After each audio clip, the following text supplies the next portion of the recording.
Coming to you live from Baltimore Comic-Con. This is the 2023 Ringo Comic Book Industry Awards. With appearances by cartoonist Sarah Anderson, writer Brian Michael Bendis, writer and educator Amy Chu, cartoonist Katie Cook, writer Abby Denson, writer and actor Dan Furigal, writer and artist Jamal Eigel, cartoonist Patrick McDonnell, Valiant Entertainment ex-senior sales manager John Petrie, writer Scott Snyder, writer and keynote speaker Mark Wade, plus the recipient of the 2023 Ringo Spirit Award and your fan favorite picks of 2023. And now, please welcome the host of tonight's event, Randy Tischler.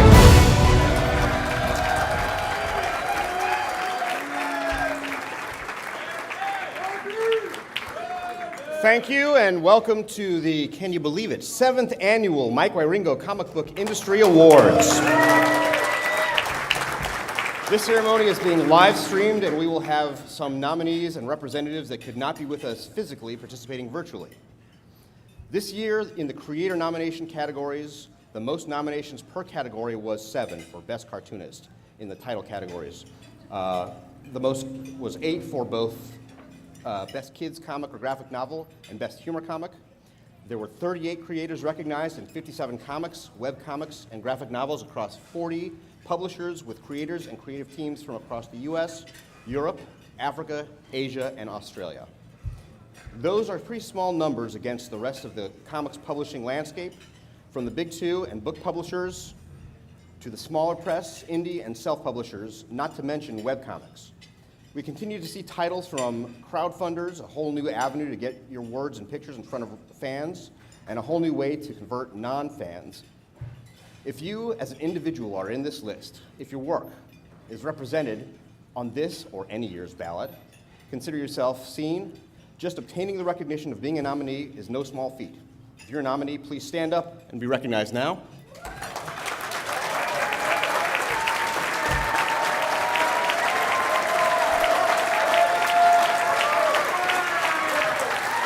Now sit down. That's enough. That's enough.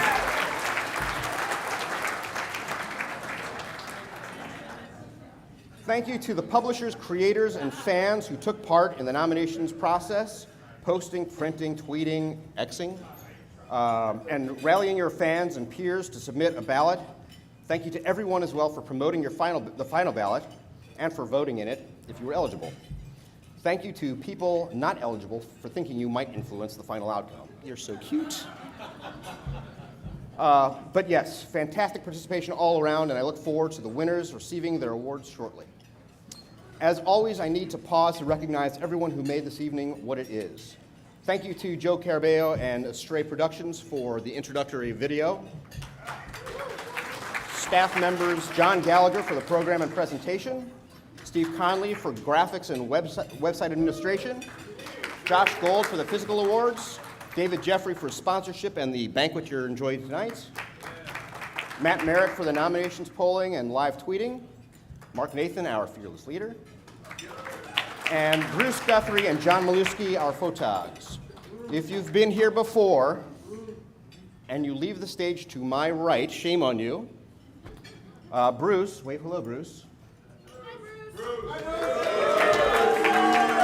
Closer. I've lost my place. Bruce asks that you please enter from my right, your left, and exit to your right, my left, so Bruce can take your picture. We want to minimize Bruce interrupting the ceremony when you forget. Continue our recognition, our 2023 jury, Troy Jeffrey Allen, Richard Case, Amy Chu, Abby Denson, and John Petrie. Perennial jurors Todd DeZago, Craig Russo, Mark Wade and Matt Ringo, who could not be with us tonight. Jurors read submissions from just shy of 70 publishers of all sizes, from self-publishers to very large publishers, in print and digitally. Participation and interest continues to rise year over year, and picking out favorites was a nigh impossible task for jurors. I wish we could recognize more of the amazing content and talent out there, but you guys need to get to BarCon, so. Thank you to our presenters, Sarah Anderson and Scott Snyder, Jamal Eigel and John Petrie, Brian Michael Bendis and Patrick McDonald, Abby Denson and Amy Chu, and Katie Cook, and Dan Furigel. I wasn't pausing on the pronunciation of his name, I was pausing at the and. I've actually got that one down.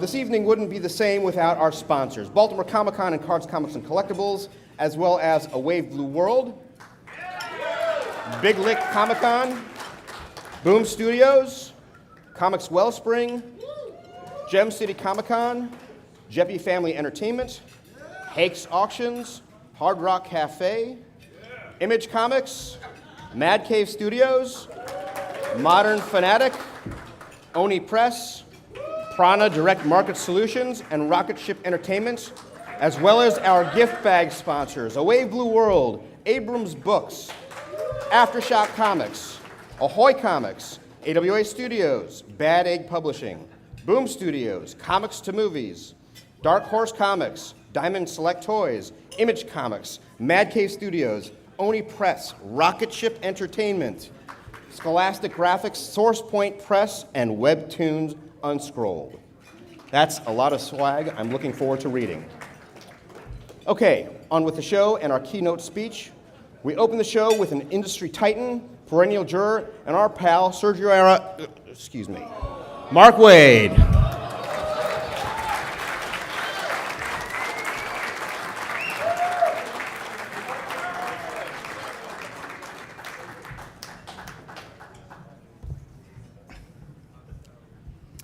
As I was saying, oh great, there's no light here at all. So I'm really gonna have to fake it anyway. Yeah, you stand there and do that. Right here?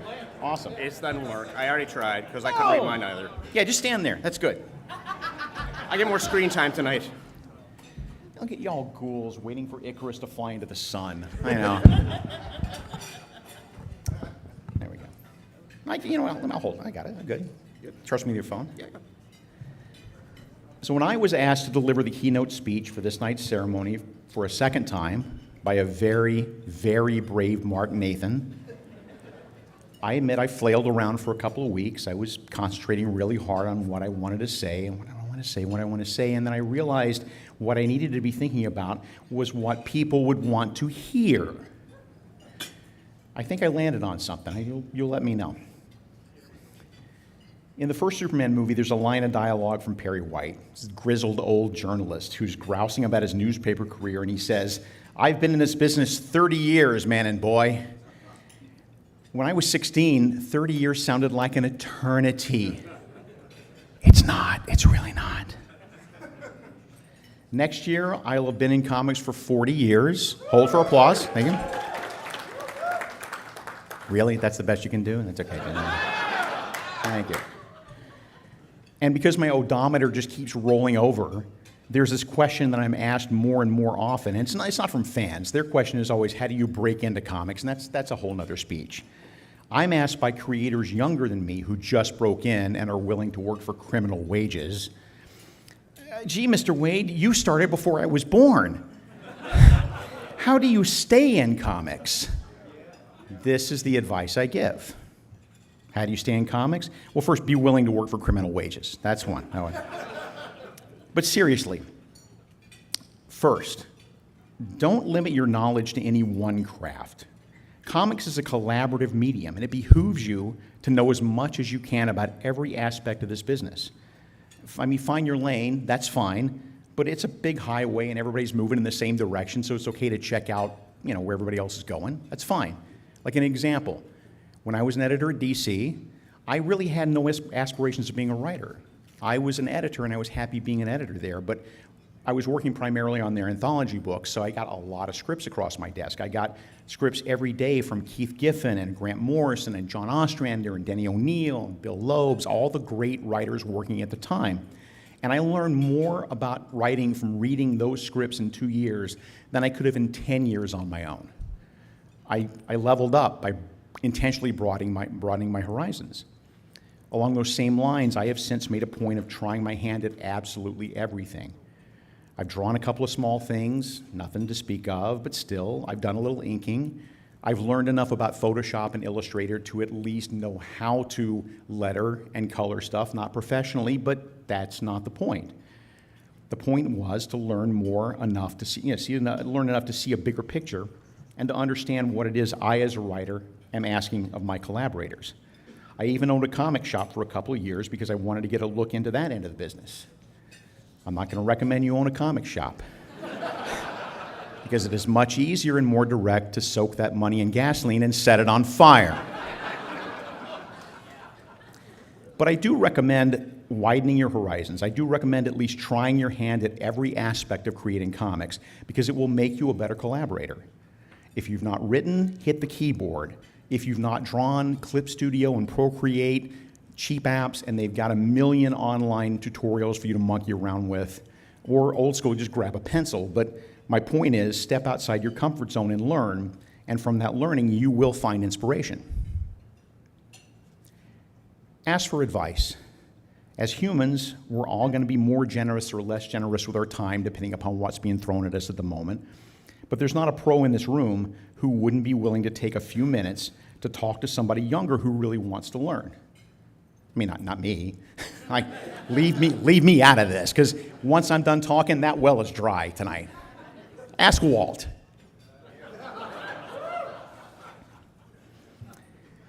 Never, ever stop honing your craft. Never get complacent.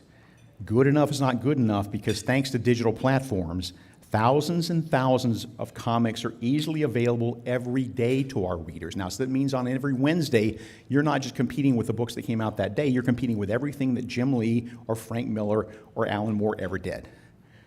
There's always room for improvement. You remember that scene in Stand By Me, the movie, when these kids are on this impossibly long railroad bridge, they're in the middle, and suddenly in the distance they hear the train coming, and now they're hauling ass down the bridge, trying desperately to dive off of it before the train can run them over? You should feel a little bit like that every day. Because if you don't, and I'm serious, you will never get better at this. Don't get complacent, because your fortunes, they will rise and fall. Protect your work. You'll get notes. I get notes. Kirby got notes. First caveman who ever put shadow animals on the cave wall got notes. Don't take them personally. If a publisher is handing you a check, it is not unreasonable to be asked to make adjustments. If you're lucky, you're working with a professional editor and some publishers who know how to produce a good comic and how to convey what they're looking for and know how to make your work better. You will not always be that fortunate, trust me. Sometimes you will also get dumb notes or notes for notes' sake, and that's where you got to make some choices. But listen to me. If those notes are bad and you can articulate the reason why they're more harmful than helpful, it's okay to push back. I mean, gently, don't pick fights, even if you're in the right. It's easy in this industry to get a reputation as a loudmouth, I've heard. Doesn't mean you're going to get your way, and you won't always be right, but be willing to compromise in the face of a solid argument. Be willing to lose sometimes, because you're going to learn more about things than if you win all the time. But protect the work, because down the road, as prospective publishers are someday looking over the work that you're doing today, no one's going to care that this work sucks because your editor demanded that you put a robot dog in the story, or that you erase all your backgrounds, or that you color everything in shades of brown or whatever. All they're going to judge are the pages they see in front of them, which have your name on them. Don't do work that you don't want your name on. Even if you strike out, and we all do, always swing for the fences and do not settle for a career of solid doubles. A big enough body of mediocre work will follow you around forever. Be flexible, not overtly defiant. Don't have an ego. Don't ever be what a reasonable, uninvolved party would define as difficult, but stand up for your work above all else. And whenever push comes to shove, as it may, never let anything get in the way of you doing your very best every time. In the long run, the quality of your work is all that matters. It is your only resume. Protect your dignity. Nothing worth doing is easy starting out, and everybody in any career has to, in some form or another, pay some sort of dues. You did, I'm sure I did, certainly did, but know your worth. Don't ever let anyone tell you that bullying is excusable in any way whatsoever, or that it's part of any learning curve or breaking in process. This is a business. You have every right to be treated professionally. Yeah.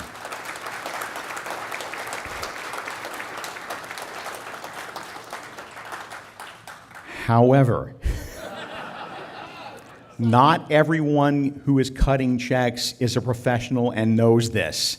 So if you never listen to another word I say, and I talk a lot, I want your takeaway to be remembering this.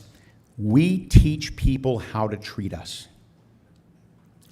You can be confident and show integrity without being argumentative. It's easier to do when you've got a gig than when you don't. I get it. It's terrifying to look at a dwindling bank account or not know where the next gig is coming from. We've all been there. I was there just like everybody else. But eventually I learned that unless it's running from a bear, no good decision gets made primarily out of fear. Try to do it without causing a scene, but you can always walk away from a toxic situation if you have the drive and the talent. There are still places in comics to do work for hire without being poorly treated, and there are still opportunities to do creator-owned work or self-publish and build a faithful paying audience in print or on the internet. It's hard work, it is long work, but if you're happy, you'll do better work, and that will be the work you want to be remembered by. Mm-hmm.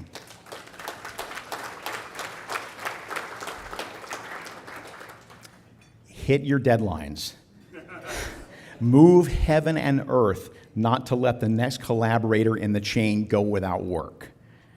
Life happens, however, things happen, so call your editor if you're going to be late. Do not hide. But if you were ever backed into a corner where your only choices are blow the deadline or turn in substandard work, if you are stone cold certain that another day or two is going to make the difference between this is good and wow, take the days. When I was at DC, we'd stand around eagerly to watch the script pages of this newcomer roll off the fax machine in batches of exactly 1 page. But you know what? Nobody remembers today that the script came in a page at a time. What people remember is how good Neil Gaiman was at writing Sandman.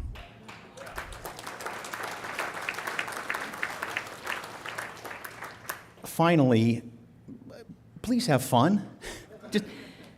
Again, in my editorial days, I was a faithful reader of a series that I won't name because it was objectively terrible. But I kind of dug it nonetheless, so I went to my boss, Dick Giordano, best boss I ever had. And I asked him, I said, this comic is like Olympic level bad. What is it about it that I'm enjoying? And Dick didn't hesitate. He said in a second, because the writer would write it for free and it shows. And I've never forgotten that. I'm not saying you should work for free.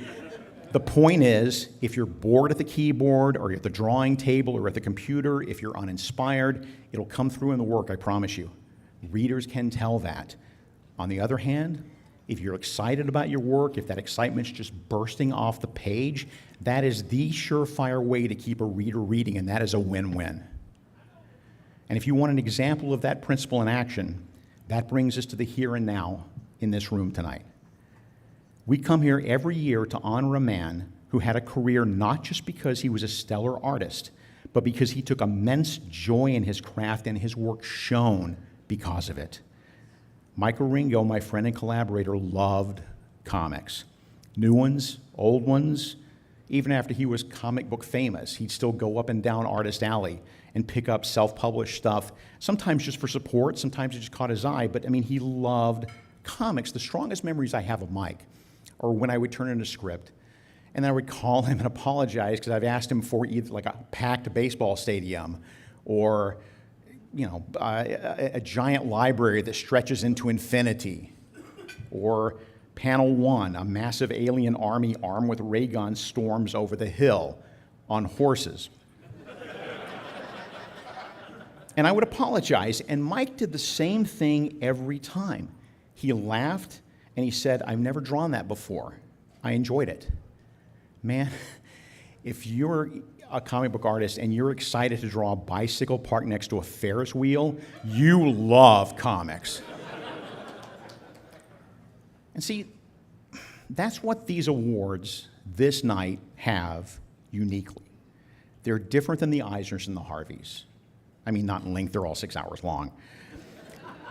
But those other awards are, as much as any awards can be, based solely on the quality of work.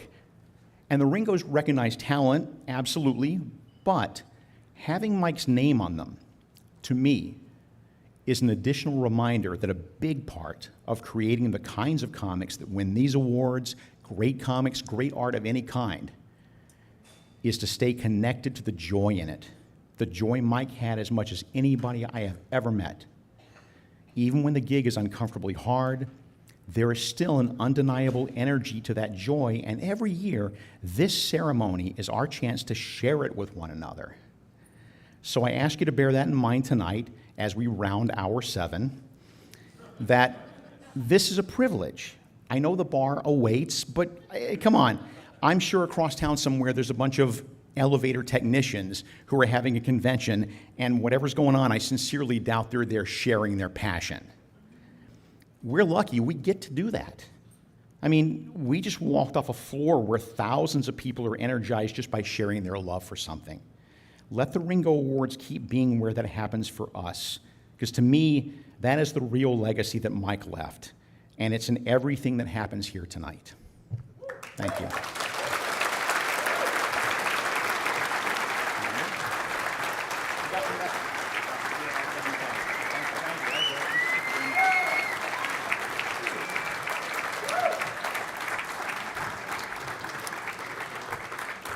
Thank you, Mark. Inspiring, thoughtful, and entertaining as expected. Boy, I can actually see with my phone. I'm going to go off script for a second. I just wanted to recognize Comics Wellspring. They did the printing of the program tonight. It looks fantastic. And they also did the photo outside. They did the badges. They did a lot of stuff for us this year, and I'm really happy with it. All right. Tonight's first presenters are multiple nominee and award-winning creators. Please welcome to the stage Sarah Anderson and Scott Snyder.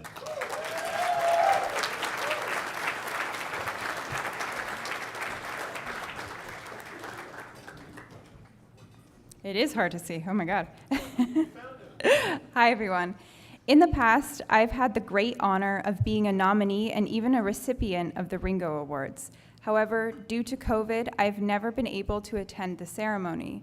That's why I'm so happy and so grateful to be here tonight at my first Ringo Awards, surrounded by lovely faces, next to Scott, and in a room with lots of talent. And speaking of that talent, this category is sponsored by Big Lick Comic Con, and the nominees for the 2023 Ringo Award for Best Inker are Gigi Baldassani, Scott Hanna, Sandra Hope, Klaus Jansen, Mark Morales, and the award goes to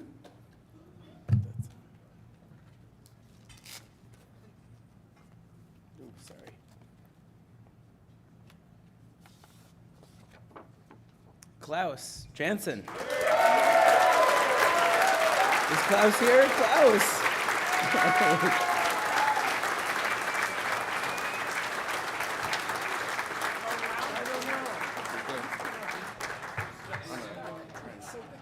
I have to say, I'm so surprised. You look great. Congratulations. Thank you so much. I'm totally gobsmacked. But I very, very much appreciate it.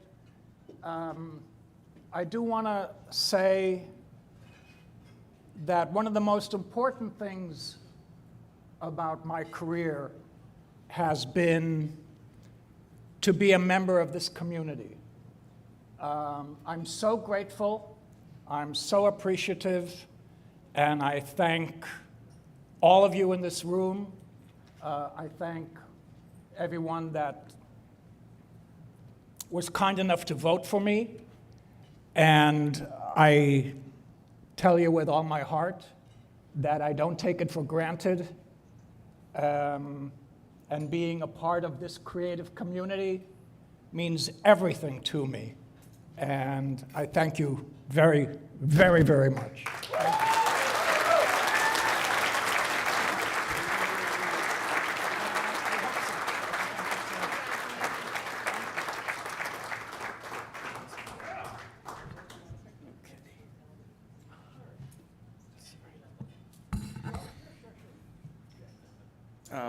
My takeaway, Mark, that was a great speech. My takeaway is that I'm going to fax every script now 1 page at a time in. Don't do it! I know. Sorry, Jamal.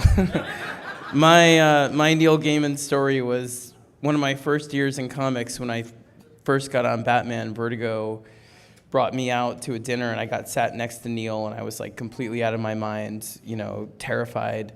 And I was also terrified of being on Batman, and Neil saw it. Like, he just immediately looked at me and was like, "What's the matter?" And I was like, I'm so scared. I don't know what I'm doing. I'm nobody. And they put me on Batman, and he goes, "Oh, Scott, right now, you're worried you're not good enough. Pretty soon, you'll be worried you used to be better, and that's all there is." And I was like, and it was like the most comforting sentiment. Like, weirdly, I was like, that is all there is. And like, it was awesome. So anyway, all right. This category is sponsored by Boom Studios, yes. And the nominees for the 2023 Ringo Award for Best Nonfiction Comic Work are 88 Days of Hell, One Ukrainian Man's Experience in Russian Filtration by Insider. A Game for Swallows, Expanded Edition, Graphic Universe by Lerner Publishing Group. Ducks, 2 Years in the Oil Sands by Drawn and Quarterly. I'm Still Alive, Archaea, Boom Studios. Just Another Meat-Eating Dirtbag by Street Noise Books. Radium Girls, Iron Circus Comics. And The Third Person by Drawn and Quarterly. And the award goes to? Ducks, 2 years in the oil sands, Drawn and Quarterly. Congratulations.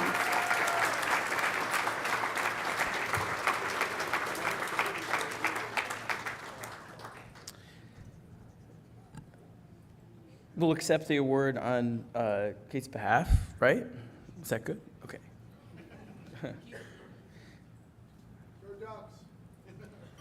Oh, that's the next one, right? Oh, I think is it this one? This one was the, oh yeah, you're right. Okay. This category is sponsored by Modern Fanatic, and the nominees for the 2023 Ringo Award for Best Colorist are Daniela Barasoni, Jordi Belair, Chris Halloran, Jacob Phillips, Dave Stewart, Ellie Wright, and the award goes to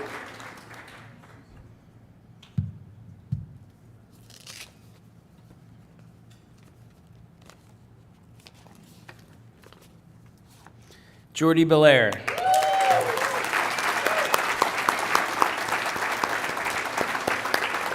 We'll accept the award on Jordi's behalf. She's awesome. So, all right. This category is sponsored by Big Lick Comic-Con, and the nominees for the 2023 Ringo Award for. Oh wait, we read this one. This was the best thinker. Yes. Sorry. We got it. Yes. Wait. The what? Oh, I'm so sorry. Yes, we got they got out of order. Here we go. Sorry, my bad. The category is sponsored by Rocket Ship Entertainment, and the nominees for the 2023 Ringo Award for Best Webcomic are 88 Days of Hell, One Ukrainian Man's Experience in the Russian Filtration by Insider, The All-Nighter by Comixology Originals, The Guy Upstairs by Webtoon, I Love You, Webtoon, Lore Olympus, Webtoon, Offside, I was a pro football player. I was tricked into going to Qatar to work construction. Insider. Yes, right? You Were My Joker That Night by Anatola Howard. And the award goes to?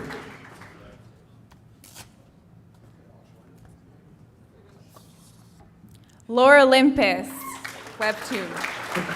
Accepting the award is Webtoon Executive Editor Paul Jung. Congratulations. Thank you. On behalf of Rachel, I would like to thank the Ringo Awards and all readers who made it possible.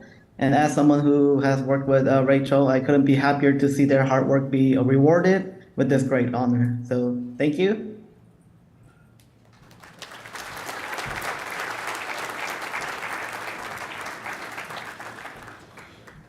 Okay. To present our next award, please welcome to the stage our pal and yours, Louise Simonson.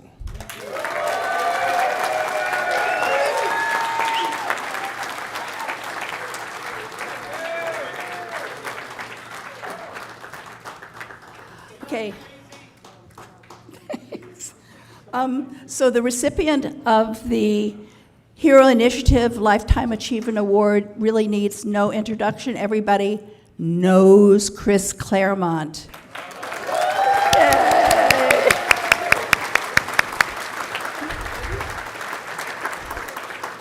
My pal and collaborator who we've worked together for 1,000,000 years.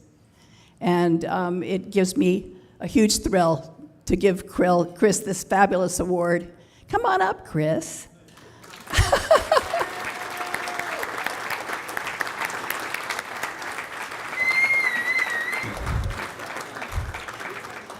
Chris has been doing best-selling comics since the dawn of time. So,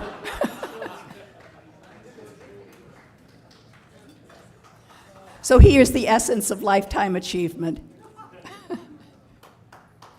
Yay! Yay, Chris!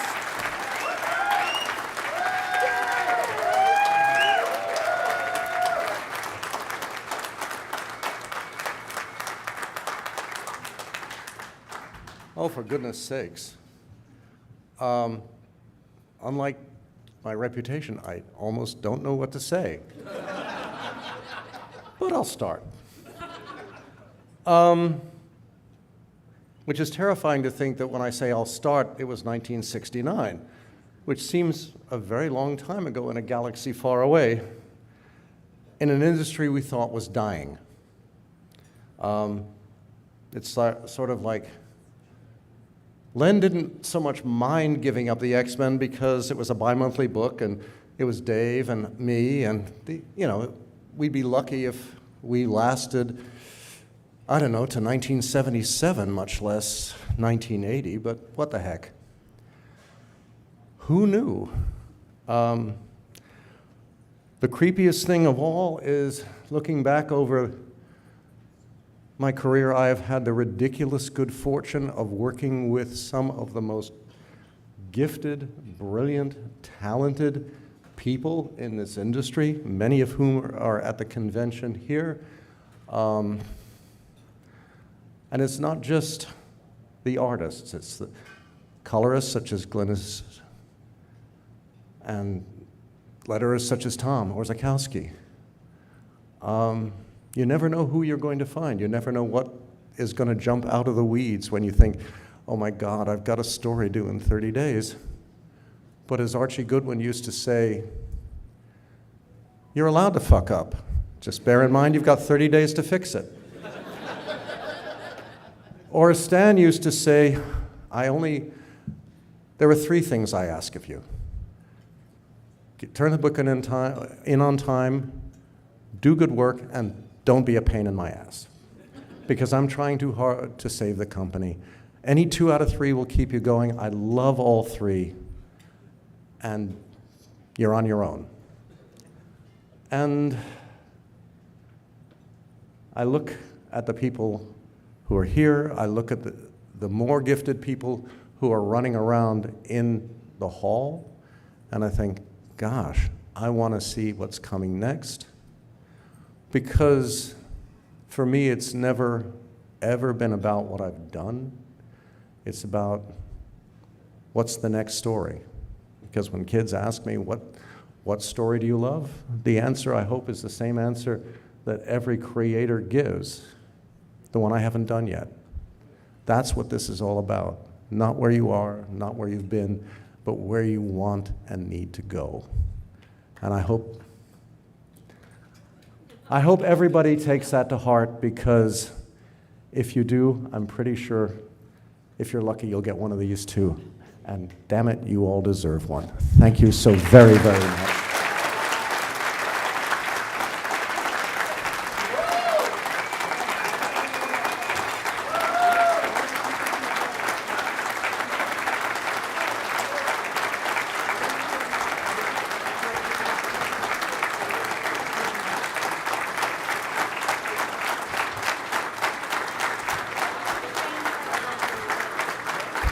For those of you on the live stream, that's a standing ovation for Chris.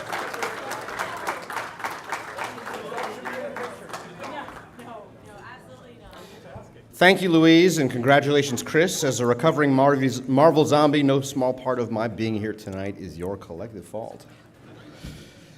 For our next presenters, one creates comics and the other sells them. Ladies and gentlemen, please welcome Jamal Igle and 2023 Ringo juror, John Petrie.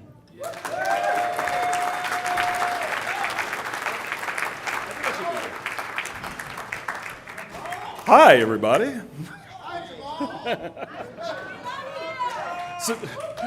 So I've got, before we read the nominees and the winners, I've got a real quick story. So I have this picture. And this is the only picture that I've ever taken of Mike. I took it at Wizard World, Chicago in 1997. And I don't take a lot of photos necessarily. I do sometimes, but I forget.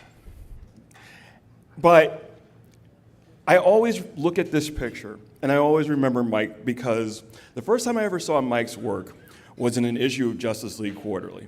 And it was a story where he had drawn Wonder Woman and Power Girl and like all the female Justice League members, and it was kind of like this sleepover thing where Power Girl thinks she's going to overpower Wonder Woman and gets her ass handed to her, basically. And I saw this, and I said to myself, this guy's got some chops. Like, he's good. You know, I wonder what he's going to do next. Next thing I know, he's working on The Flash. And I read The Flash regularly, not just because of Mark Waid and Brian Augustine, but because of Mike Wieringo. And one of the things that I saw was there was this evolution in Mike's work that happened over the course of his run on The Flash, and he got better and better and better. So when I finally got the opportunity to meet Mike, now I'm 5'9.5", 5'10", depending on which 7-Eleven door I walk through. I don't know if any of you people have ever met a Wieringo. They're huge. They're giant people. It's not fair. But one of the things that struck me about Mike was friendly and gentle and sweet and self-effacing. And as I gushed, as I often do with people that I admire, he just smiled and said, no, it's okay. You don't have to do all that. So flash forward to this picture, and I'm snapping photos, and I see Mike, and then Mike, let me take a picture of you. He says, okay. And I just crouch down, and I peer up, and I snap. And I treasure this picture because this is me looking up at a guy who became one of my heroes, not just personally, but artistically. And that's what these awards mean to me. So I just wanted to share that with you guys.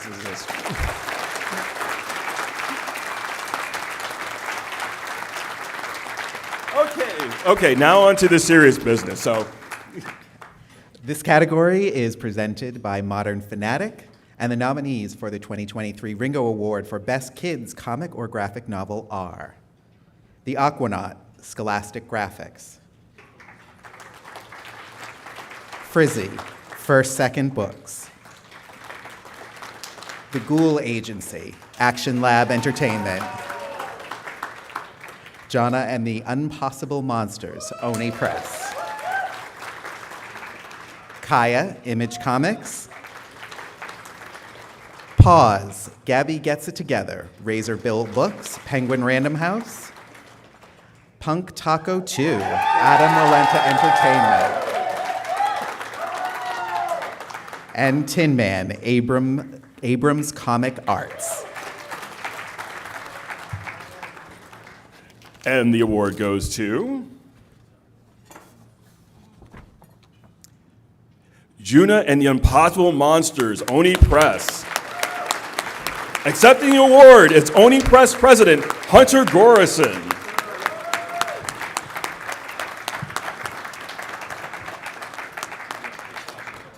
Oh, okay.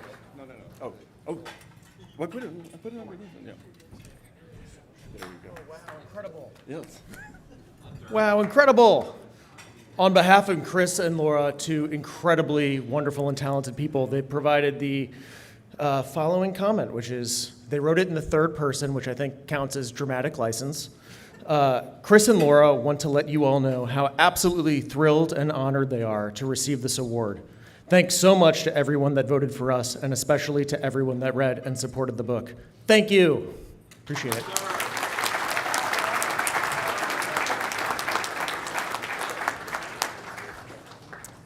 This category is sponsored by Image Comics, and the nominees for the 2023 Ringo Award for Best Series are Fractured Shards, Comics to Movies;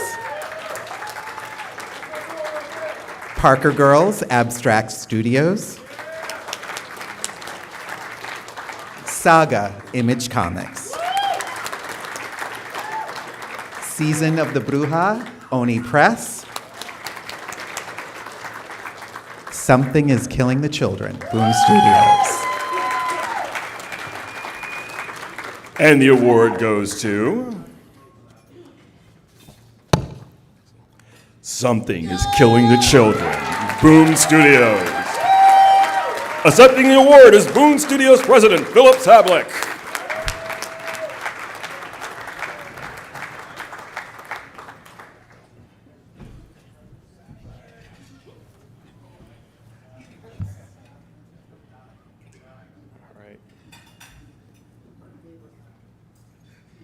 Mark told me I had more time. So it is my pleasure and my honor to accept this award for the second year in a row on behalf of the team behind Something is Killing the Children, James, Werther, Mikkel, Darren, Eric, and Ramiro, who, speaking to what Mark was commenting on, since the beginning have been working tirelessly to produce the best series they can with each issue. And maybe touching on something that Chris said earlier, next year is the 5-year anniversary of Something is Killing the Children, and I promise and the team promise we're only getting warmed up. Thank you, everyone.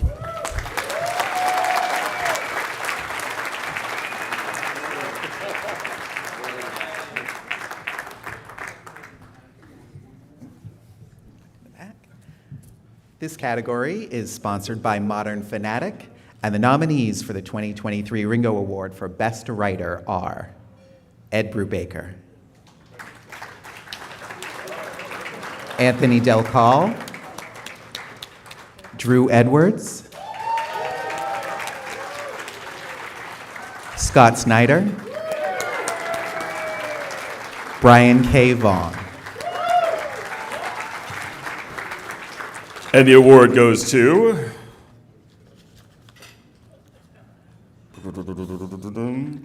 Ed Brubaker.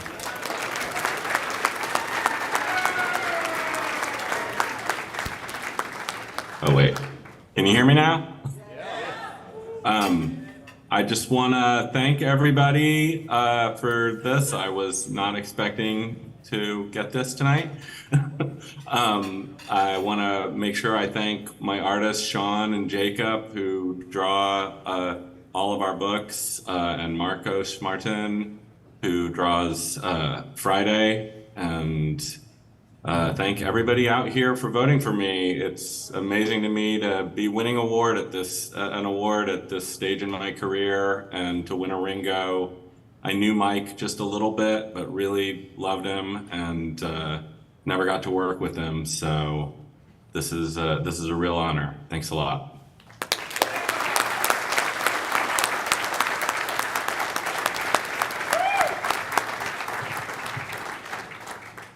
This category is sponsored by Jeppy Family Enterprises. And the nominees for the 2023 Ringo Award for Best Humor Comic are Breaking Cat News, Go Comics. Crash and Troy, A Wave New World. Wave Blue World. Grumpy Monkey, Who Threw That? Random House Children's Books. The Illustrated Owl, The Songs of Weird Al Yankovic, Z2 Comics. Little Tunny's Snail Diary, Silver Sprocket. My Bad, Ahoy Comics. Revenge of the Librarians, Drawn and Quarterly. What's It? Heavy Metal. And the award goes to... You think I'd have enough practice at this by now. The Illustrated Owl, The Songs of Weird Al Yankovic, Z2 Comics. Accepting the award is longtime Z2 writer, editor, and previous Ringo nominee, Chris Miskowicz.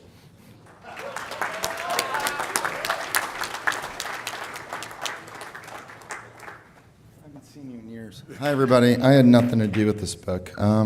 I got a call from Bernstein the other day, and he was like, I got this other thing, and he's like a rock star, and blah, blah, blah, blah. Anyway, I'm here with, all those people. They gave me this envelope. Sean?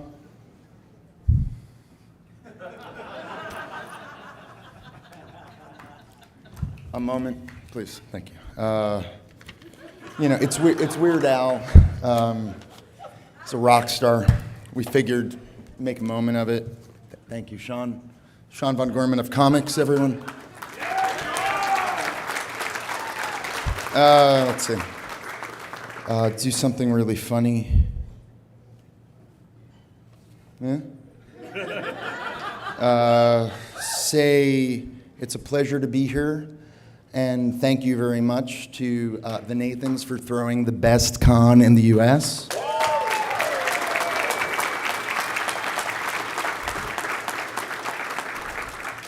Point to someone I know. You can thank me.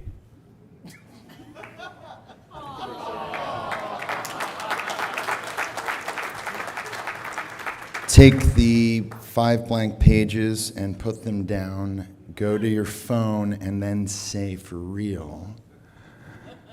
Z2's really happy and thankful that they got a bunch of people out of retirement to do this book. Weird Al was super into it, and they want to thank personally Peter Badge, Drew Friedman, Sam Viviano, Jesus fucking Christ, I'm blind, Ryan Dunleavy, Bill Alvared, Steve Chanks, and Josh Bernstein, who bled to make this book. Thank you all. Again, I had nothing to do with this, neither did he.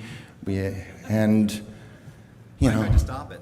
Right, and no one else would do this with me. So I will see you all at the bar, and thank you very much.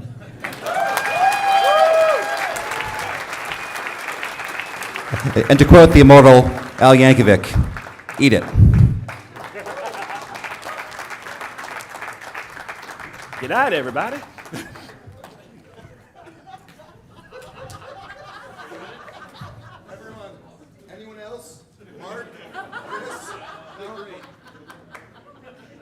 We should have multi-camera in this from now on. It is now time to announce the Mike Wieringo Comic Book Industry Spirit Award. Unfortunately, Matt and Suzanne Wieringo weren't able to join us this evening, and we hope to see them back next year. For now, please welcome our remaining perennial jurors, Todd DeZago, Craig Russo, and Mark Wade. I got it, Todd.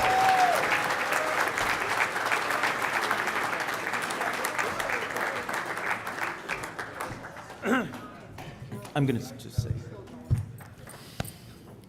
See, it says right there, Mark. Yeah, but not yet. Okay. Oh, No, not yet. Okay. On August 13th, 2007, I met Mr. and Mrs. Wieringo for the first time. It was the day after Mike passed away, and I flew down to Durham, and I met Shirley and Cecil, and Shirley immediately hugged me. My mom had died the year before, and she said, well, you've lost your mom, and I've lost my boy, and so now we've got each other. Unfortunately, we lost Mama Shirley on Labor Day. For the past almost year, Matt Wieringo has moved in to take care of his parents, who, wonderfully Southern people that they are also incredibly stubborn and would not allow any care worker to come into their house. And so Matt is there, and that's why he's not with us. But he had a lot to do with what we're going to do now. But I just wanted to put out there that she was a wonderful person. She accepted me immediately, and she was Mama Shirley from that day. And she was a sweet, wonderful woman who raised two incredibly great boys, and we will miss her.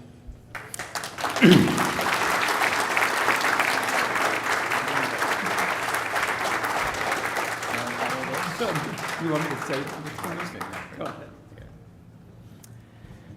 For the past 7 years, since the inception of these now illustrious awards, we three, along with our absent fourth, Mr. Mike Wieringo, have, as Mike's friends, collaborators, and brothers, been granted the esteemed honor and singular privilege of selecting the Spirit of Ringo Award, an award presented to the comic book or graphic novel which best represents the style, storytelling, excitement, and craftsmanship that we are certain Mike would have enjoyed. The Spirit of Ringo Award is unique in these proceedings. It is not voted on by fans or professionals and not reviewed by an esteemed jury panel. This award is more of a, what do you think Mike would have liked? Or what do you wish Mike were here to read? Kind of thing. We would like to thank Mark Nathan and Randy Tischler and everyone involved with the Ringo Awards for allowing us this independence and giving us this freedom to make this award special. Thank you.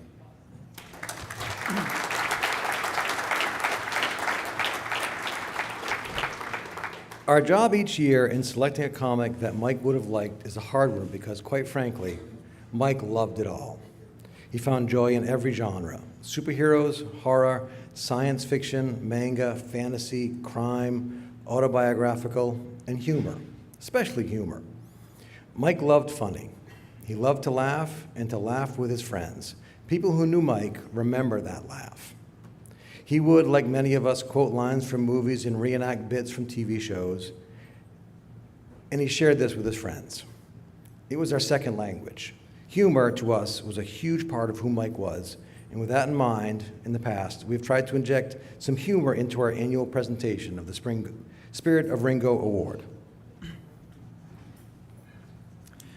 It is not lost on us, however, that in our attempt to add some levity to these prestigious proceedings, we may have inadvertently drawn focus away from the actual recipients of the prize with our antics, Our shenanigans, our tomfoolery.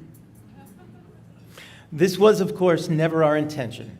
We respectfully apologize to any prior awardee or awardees from whom we may have stolen the spotlight with our hijinks, our buffoonery, our monkey business.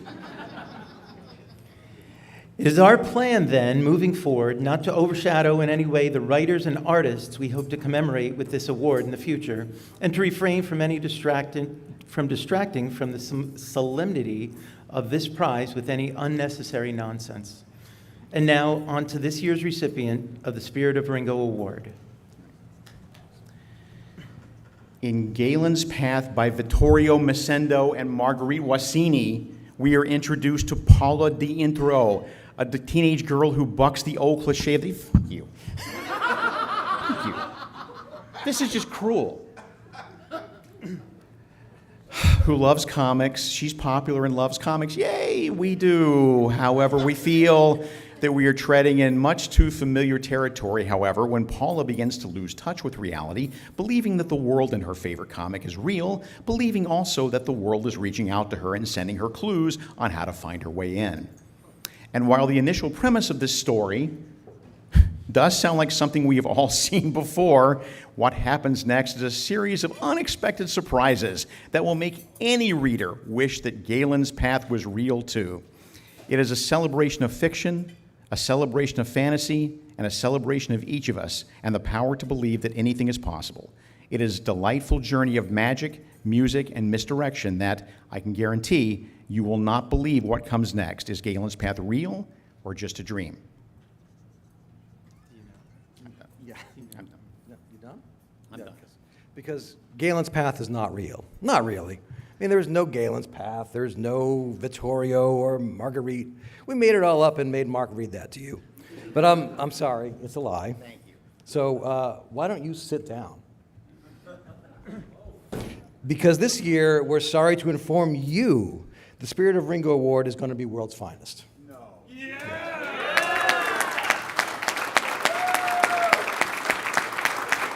Now,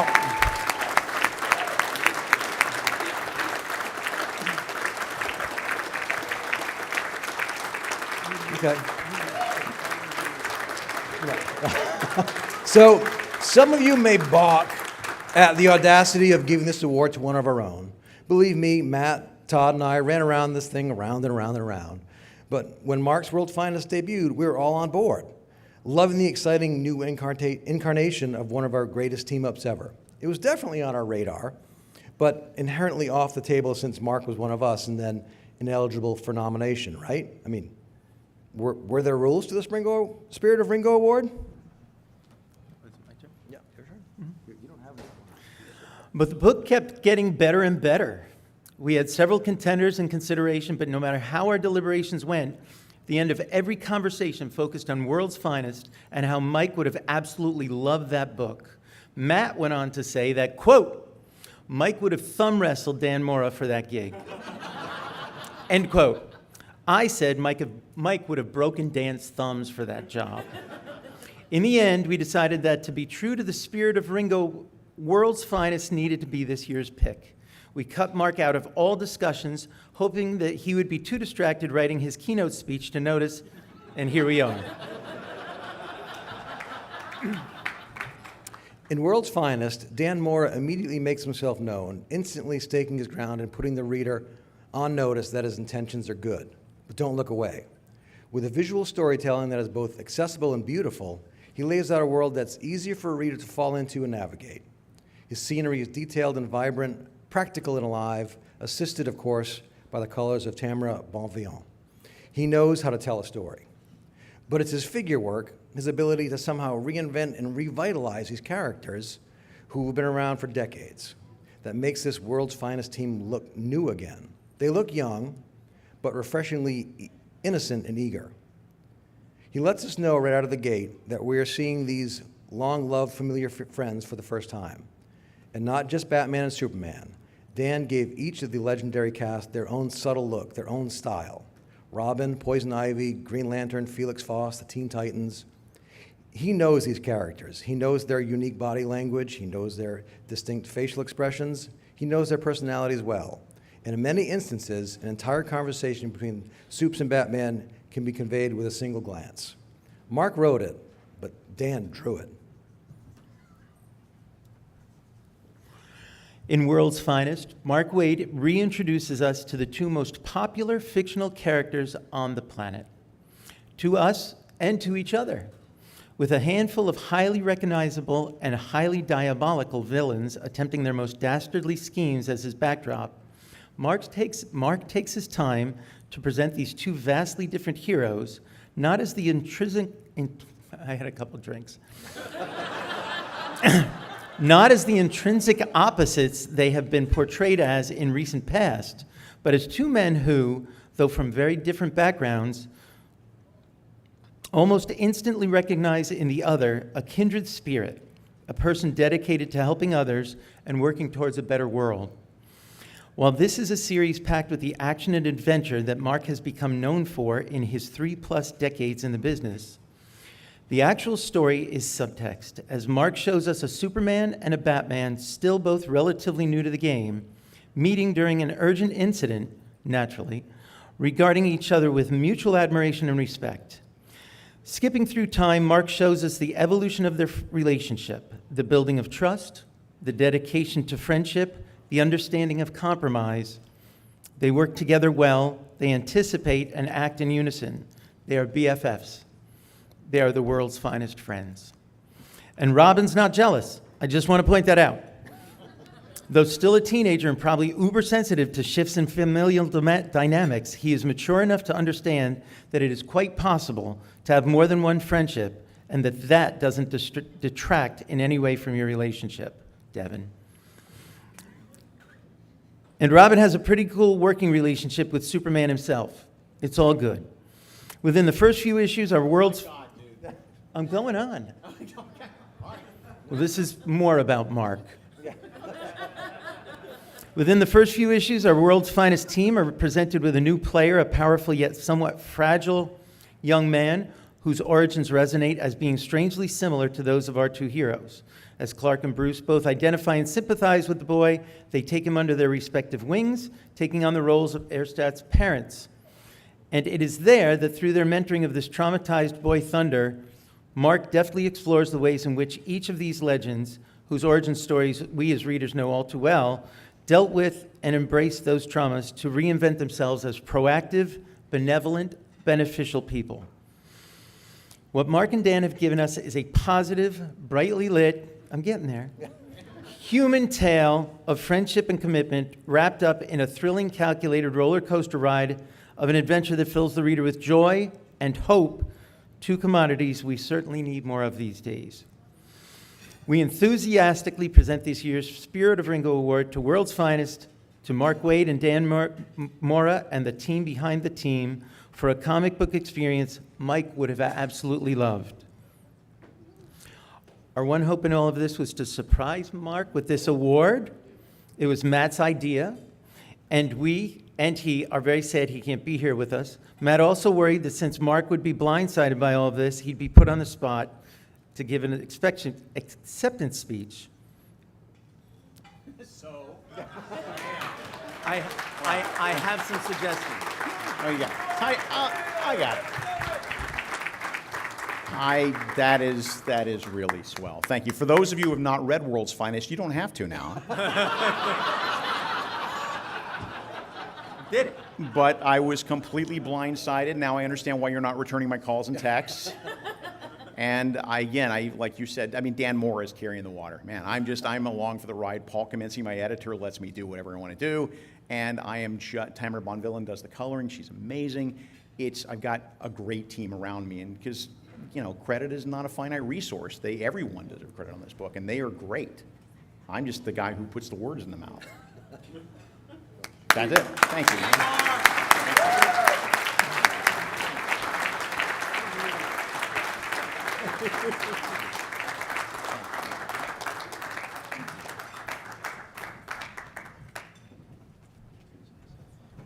Thank you, gentlemen. Well handled.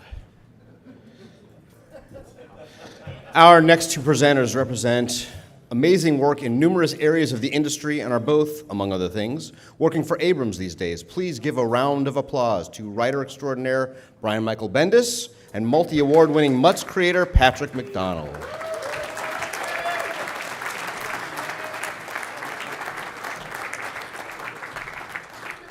All right. Hello. Oh, we got good news because we're doing the Fan Awards. And the Fan Awards, I think, represent how I perceive Mike Ringo. Like, he's the most fan-favorite artist, and this is the fan speaking. The other good news, No nominees, just winners. No one here is going to growl at us. All right. So with that said, let's see. This category, please. Take it. It's I yours. get to go first. First, I'd like to say that this is my first Baltimore Comic-Con, and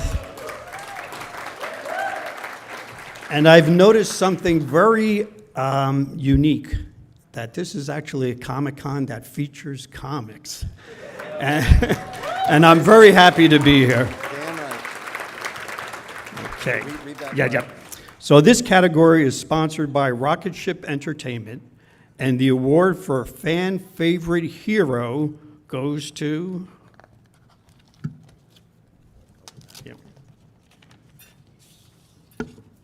fan favorite hero, Sam Young. Let's play. Rocket Ship Entertainment. Accepting the award is cartoonist Leanne Krasik.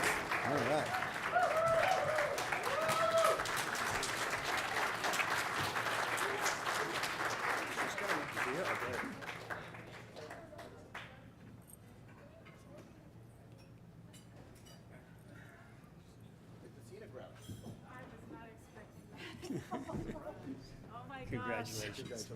Thank you so much. Oh my, I'm going to cry. I'm sorry. Thank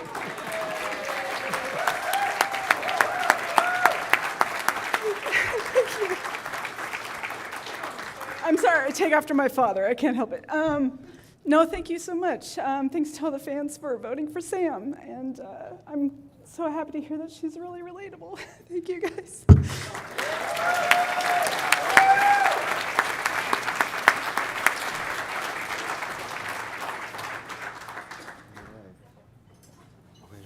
Okay, good. There you go. All right, now we have this category. It's sponsored by Rocket Ship Entertainment. And the award for, I'm terrified for who's going to pick up this award. Fan favorite villain goes to, all right, drum roll. We all may be getting Infinity Gauntleted in a moment, so we'll see. All right, the fan favorite villain, Adam, the guy upstairs, Webtoons. Accepting the award is Webtoons executive editor, Paul June. Thank you so much for the award and all the fans and readers who voted, who made this possible. I know I have worked with the creator Hansa, and Hansa has been putting tremendous amount of effort and has done a lot of research and made a lot of efforts to make Adam the lovable villain that he is. So yeah, I'm glad that this moment has come based on all of those researches and hard work, along with all the support from the fans. So thank you so much.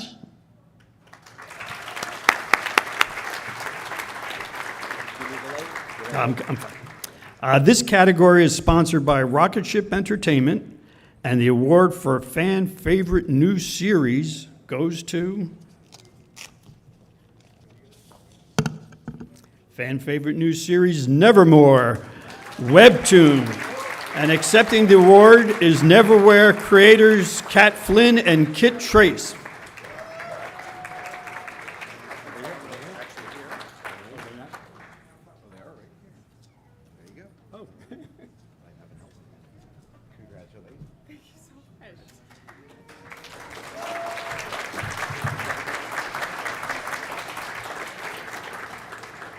Literally don't know what to say. No, we didn't know we were nominated for this. So I'm shocked.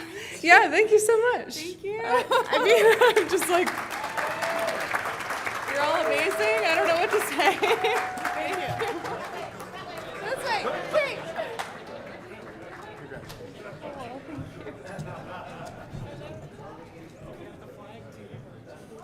All right. All right. And this category is also sponsored by Rocket Ship Entertainment. And the award for fan favorite new talent, and I'm so excited to give this to someone, goes to, oh my God. Fan favorite new talent, Ellie Wright.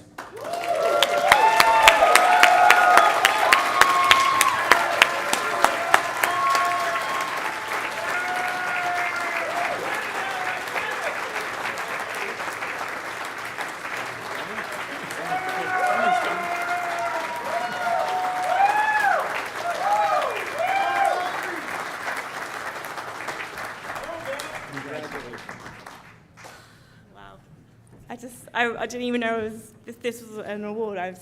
I'm sorry, I'm actually speechless.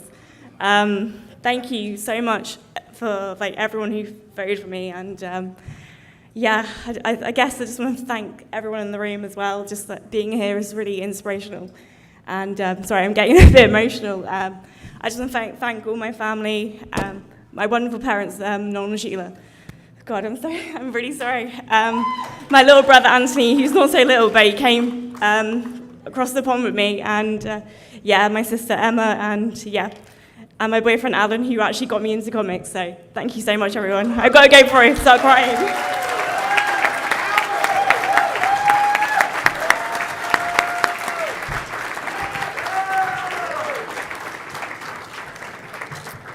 This category is also sponsored by Rocket Ship Entertainment, and the award for Fan Favorite Publisher goes to Dark Horse.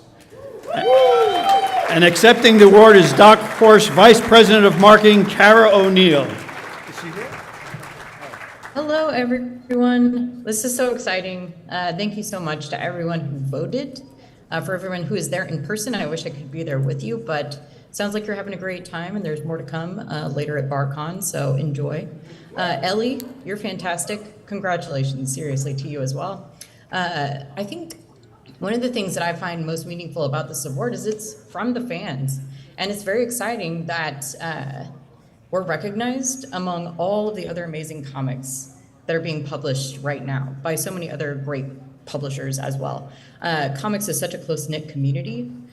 We all know each other, and it's truly a privilege to be part of this community. And again, it's phenomenal to have this recognition and to stand out a little bit from the crowd, especially since at Dark Horse we do publish both creator-owned comics and licensed comics as well, including manga, working with a lot of the folks who have presented and received awards so far tonight, like Comixology. We publish print editions of Scott Snyder's own comics through Comixology, for example. We also do a lot of work with Webtoon, and we're expanding into other web comics now and bringing those to print. So again, it's such a community, and we're all an important part of it, and it's truly just a mark of recognition, I think, to all of our staff who worked so hard at Dark Horse to bring all of these different kinds of comics to you. And I'm excited that you have kind of found us from among all of the other amazing offerings that are out there, and that we are actually recognized for bringing all of those different types of comics to you. This has been kind of an interesting year as we continue to return from the years of the pandemic, which definitely affected our schedules and our ability to bring some of our comics to you. Print was very difficult, bringing some of our manga. All of our manga is licensed, for example, so I know things got a little bit delayed, but our team has been working so hard behind the scenes to bring all of those things back to you. And it's exciting to see it all hitting the shelves now and to see how passionate and excited people are for it. So thank you so much for supporting all of those creator-owned series. I mentioned Ellie specifically because Survival Street was one of those creator-owned series that we published in this last year. And it was so great to see people get excited about it. I know there are so many other comics out there that you could be reading and you could be selling in your stores for the retailers out there. So thank you for supporting these and taking a chance and letting us kind of bring these stories to you on behalf of these amazing creators that we work with. So many other folks who are there tonight, like Brian Michael Bendis, for example. We're excited to be working with you, bringing more Jinx World content to the world. We have so much more to come, and I hope that you will continue to look for us out there and to support Dark Horse. And thank you again so much for recognizing us and all of the work that we do behind the scenes, but all of those creators and licensors and partners that we work with as well. So thanks again, enjoy, take a little break, and have fun tonight.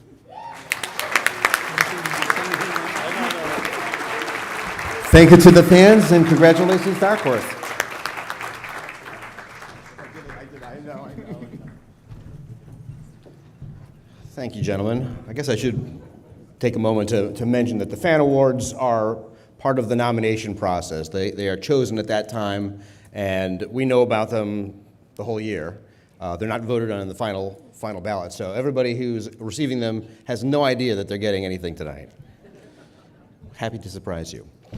This year's jury included these two accomplished writers, Every year, I end up in a conversation with at least one juror where we just effuse about work. Oh, did you read this? Did you read that? Oh, that was so good. Did you see the art in that? That was Abby Denson this year. So please welcome our next presenters, Amy Chu and Abby Denson.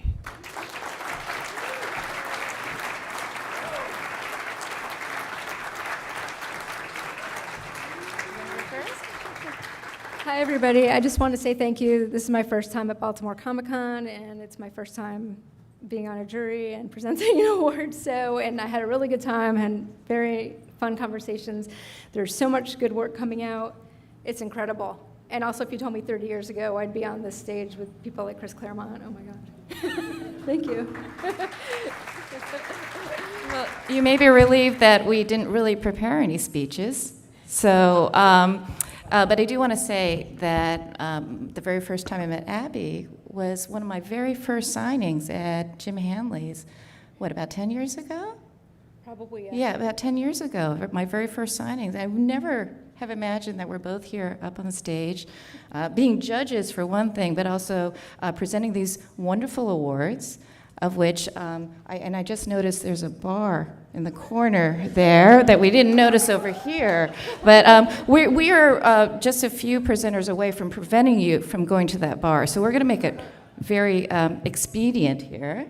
And this is, it's been 10 years, which is why I now have reading glasses. So I'm going to use these reading glasses to introduce this category, once again sponsored by the wonderful Jeppy family enterprises. Thank you so much for the Jeppys for, again, right, this is amazing. For the best anthology, and this is the best category because this is how I started my career, and many of us here start our careers anthologies. So please buy anthologies. I know people are like, oh, anthologies don't sell, but they do, and they're very important to us. So Cthulhu Invades Wonderland, Orange Cone Productions. Lower Your Sights, Mad Cave Studios. The Silver Coin, Image Comics. Voices That Count, IDW Publishing. And finally, Young Men in Love, Away Blue World. And, drum roll, right? The award goes to, little Velcro tear here. Best Anthology goes to Young Men in Love, Away Blue World. Oh, how wonderful. Accepting the award is editor Matt Miner, my classmate from way back when under Scott Snyder. Matt, where are you?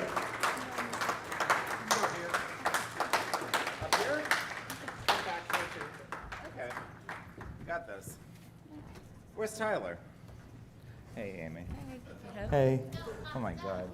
This is crazy. This is a historic moment here. Yeah, I know, right? You got Tyler. I'm so honored and grateful, to be here for this. This is amazing. Thank you for everybody who voted, for everybody who read the anthology, for everybody who put their faith into this little queer book that could. Thank you to my co-editor, Joe Glass. Thank you to Tyler Chintanner over here, who published this anthology. And thank you to Away Blue World. All the contributors who put their all into this book, who saw that this book could be this little anthology that could show queer kids that things could be better, that things could be more accepting than they are. This is the book that I wish I had had when I was a kid. And God damn it, I'm so glad we made it. Thank you for everybody who voted for this. Very special and important book. Thank you. Thank you, thank you, thank you!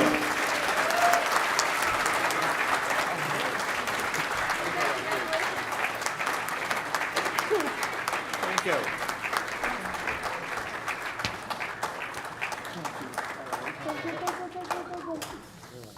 Amy.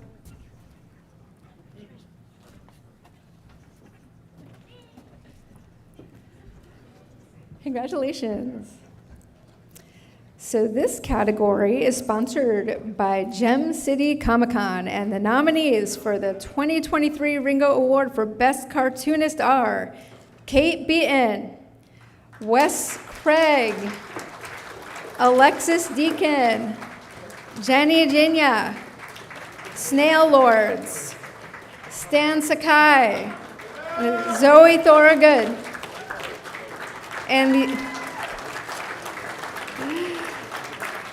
the award goes to Best Cartoonist, Kate Beaton.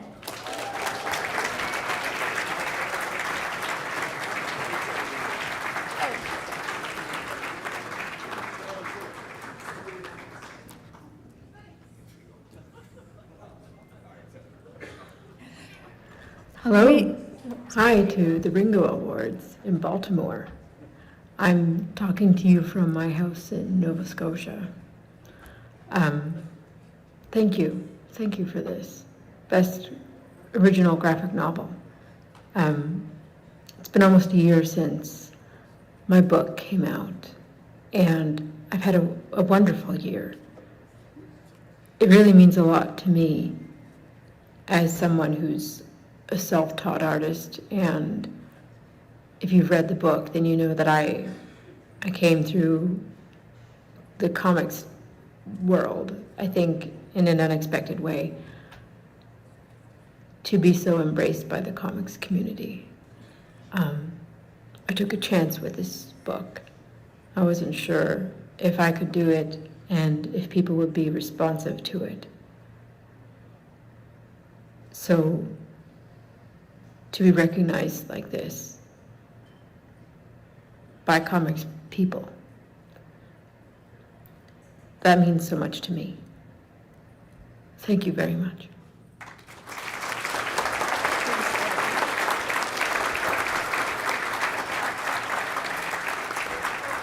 We accept the award in her honor. So the next award, sponsored by Boom Studios, the nominees for the 2023 Ringo Award for my favorite people, the best letterer, are Justin Birch, Jerome Gagnon, Todd Klein, my Wordle buddy, Micah Myers, Hassan Otzman Elo, and Stan Sakai. And the award goes to, here we go. Oh my goodness. Wow, this is interesting. Best letter is a tie. Hassan Otzman Elo and Stan Sakai. And Stan will accept on behalf of Hassan. So Stan, please.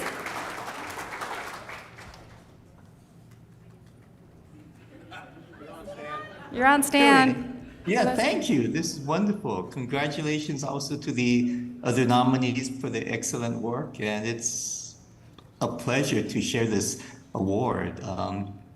Baltimore Comic-Con has always been one of my favorite conventions, and I'm just sorry I'm not there in person this year. Thank you to people who nominated me and those who voted for me, and I hope to be at Baltimore next year to celebrate Usagi's 40th anniversary. So thank you.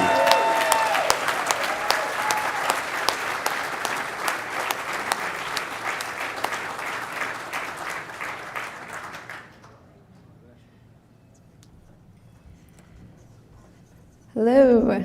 So this category is sponsored by Image Comics, and the nominees for the 2023 Ringo Award for the Best Single Issue or Story are 88 Days of Hell, One Ukrainian Man's Experience in the Russian Infiltration by Insider. A Hunter's Tale from Elephant Eater Comics. Finding Batman in DC Pride 2022, DC Comics. Jana and the Impossible Monsters from Oni Press. Punisher #1 from Marvel Comics. Thieves from Nobrow. And You Were My Joker That Night from Anatola Howard. And the award goes to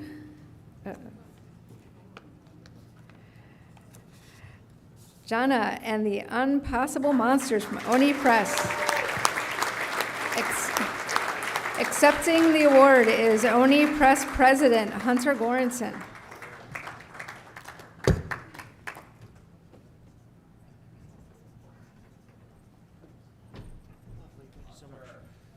Thank you so much.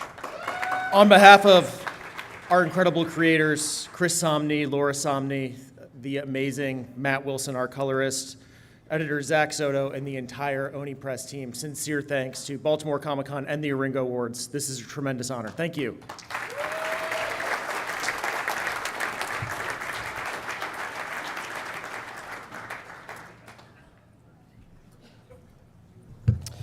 All right. Thank you, Abby and Amy. To discuss the Hero Initiative Dick Giordano Humanitarian Award, please welcome Dick's friend, Steve Rude.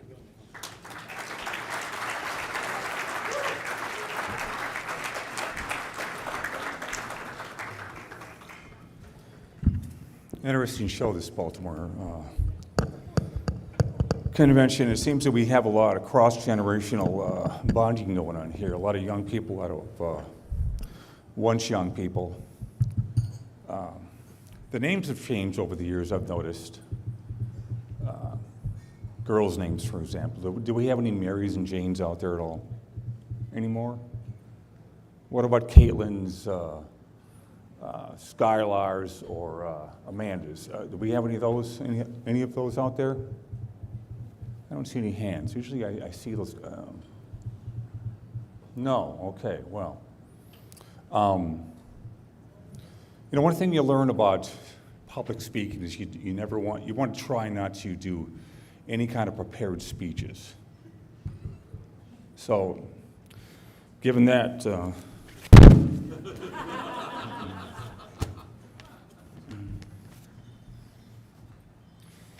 you think we're born at a specific time for a reason? You know, given the different age groups that we have here, you know, we definitely pass on, but before we pass on, we have to come in. We have a lot of boomers here. I think the advantage that the boomers have, remember boomers? Of course you do. We have a lot of them here. So before we had people that had the right horses and the conveniences that we have now, I think we had an advantage. One of them was we didn't have to go through the kind of things that they had 100 years ago, but we also have the conveniences that I think are disadvantages. I think some of them are the phones that talk to us, the cars that practically drive themselves, and God knows what else is going to happen in the next 30 years that you guys, you younger guys, are going to be looking forward to. I don't think that's an advantage. We had a time when, instead of the mega health clubs that they have today, we had a little show where a very energetic little Frenchman came out with his two white German shepherds. And his name was Jack LaLanne. And he had his two dogs. One was Happy, and the other one was, I had to look this one up. Happy and Walter? Honest to God? Walter I had to look up. Happy I remember. And we had 3 channels. We had no problem with 3 channels. I think the problems came when we had 57 channels and nothing on, thanks Bruce Springsteen.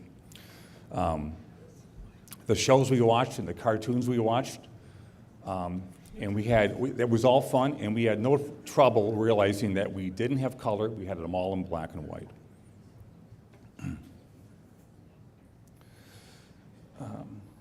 Dick Giordano went into the business at a time when he had none of those kind of things.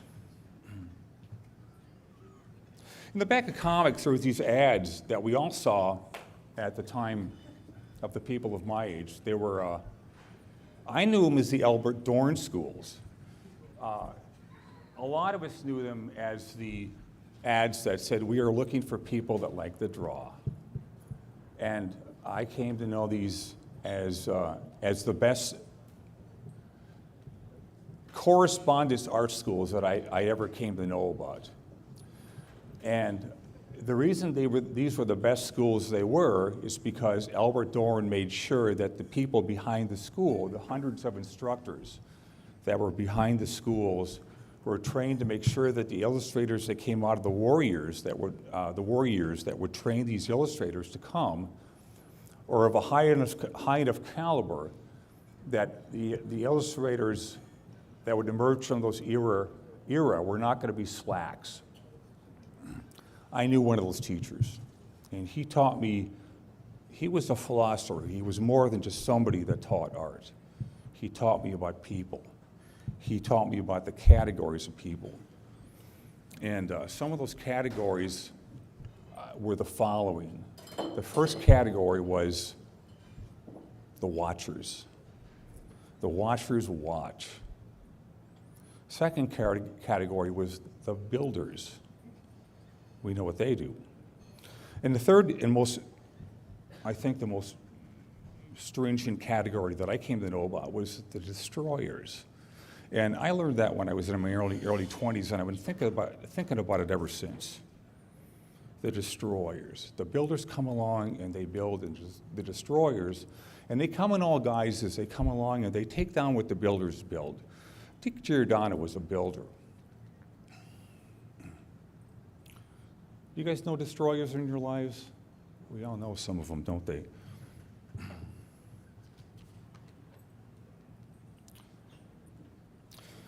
One of the things Dick Giordano did that I remember, and this is a fairly rare thing, he would take artists and writers that had never met, and even if they'd never known each other, they'd never met, he would fly them out on DC's bill and unite them for story and art conferences and get them to know each other. And they would talk and work together. And this had never happened before. I had never known any company or editor, which Dick Giordano was at the time, to do this kind of thing. Dick Giordano did. During convention season, when the LA folks would get together, Dick Giordano would always show up at these things. I happened to be living in LA at the time. And when we have our little get-togethers, I would show up at these things, and there he is right now. And I had the boldness to approach Dick, and I would tell him, I said, you know, Dick, I'm working on this project that happened to come under the title of something Mark Waid was amply rewarded for tonight called World's Finest. And I said, I'm working on this version of Superman that I don't think anyone's ever done before. That happens to look under a version that no one's ever done before. And it actually goes back to the original version that the creator of Superman had actually done. It was Joe Shuster, and it resembles the cartoon versions you saw in the 1940s that Max Fleischer did. And I wanted to know what you thought about them. Thought about the version that I did. And Dick looks at it and says, well, Steve, he's got kind of a short waist. I think you really should be looking at Kurt Swan and Wayne Boring. They have a long waist, and I think you should really look at that version and try to adapt it. And I said, you know, Dick, you're right. I really should, I listen to my elders. Well, I actually don't. I never listen to my elders, but I'm going to think about it. Well, I thought about it for 5 minutes and kept the short waist.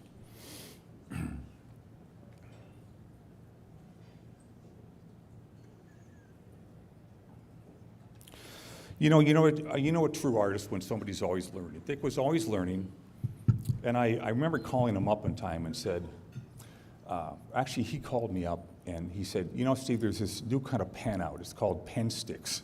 You guys remember pen sticks at all? STIX. And I said, yeah, Dick, I've been trying these things. They're kind of cool. And Dick says, yeah, I've been trying these things out, and you ought to try them, Steve. And I didn't tell him, but I'd been trying them. Well, pen sticks flattened out in about a week, and in 2 weeks, they turned brown. So it didn't work out too well. So, Dick, if you're up there listening in, and I suspect you are, for those of us down here and you up there, I think I need a cup of water to do this last bit here. Can I grab a cup of water down there?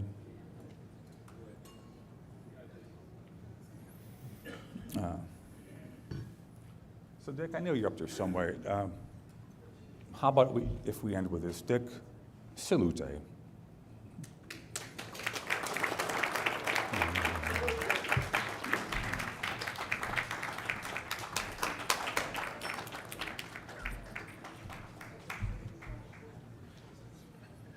Okay. To present the Hero Initiative Humanitarian Award, please join me in welcoming to the stage cartoonist, Ringo nominee, and Baltimore Comic-Con yearbook designer and producer, Tom Zoller.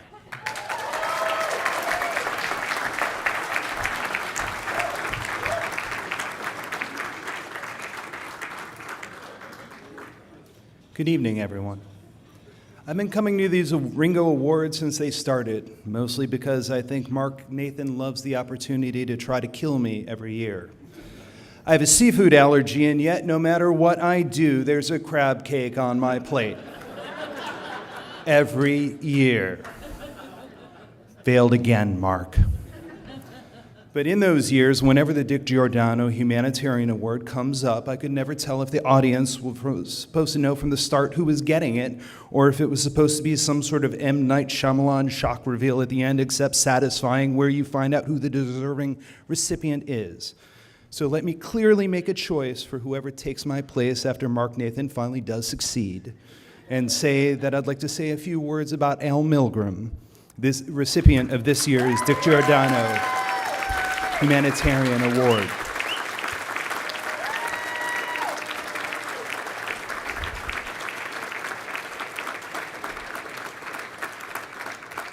And Al, before I begin, I want you to know that Mark also wanted me to have the full Al Milgram experience so that I could properly introduce you. Which means, like many of your jobs, he told me about needing this speech at 5 o'clock yesterday and asked to have it on his desk at 9 o'clock this morning. I'll be the first to tell you that I don't know Al all that well, not personally at least. It's only been over the last couple of years that I've been talking to him at conventions, though we did have a great heartfelt conversation at Heroes Con this year when he was at my table and I was drawing ponies or whatever it is that I do. And Al walked up to me and looked me in the eye and he said, "Tom, do you know where my table is?" And I knew, of course, because he's Al Milgram, and I'd already checked out where he was because I was going to see him that day and probably talk about the real reason Mark tapped me to be up here today. I love Firestorm, completely and unabashedly. He's my favorite superhero, and Al Milgram co-created him. Throughout most of the 90s, I was the world's foremost Firestorm collector, having acquired both the pieces of his merchandise. But then the character had to go and get more popular, even appearing on Legends of Tomorrow. And let me tell you how mind-blowing it was that I got to see Firestorm in live action. When I was 7 and I saw Superman the movie, I hated it because I thought it should have been a documentary. And this movie skipped over his time as Superboy and when he joined the Legion of Superheroes, and he didn't even have a giant airplane marker as the key to his fortress. And yet, 7-year-old Tom, with those amazingly unrealistic expectations, said, "There's no way Firestorm will ever be in a movie. He's too complicated." But then a few years later, there he was on my local CW affiliate every Tuesday night. I used to work for the company that makes the glasses that often appear in your gift bags. And when they got the DC license, I had done enough miraculous saves for the company that I felt I had a little bit of juice and I could make a couple of demands. So when I was told the first wave of characters that would be on glasses and they would be Superman, Batman, and Wonder Woman, whatever, I insisted Firestorm be added. The owner wasn't sure, but he did it, largely because I was the only person with all his art files, and the glass got made. and appeared in the kitchen in The Big Bang Theory on a regular basis. And Al, I hope you saw some money from that.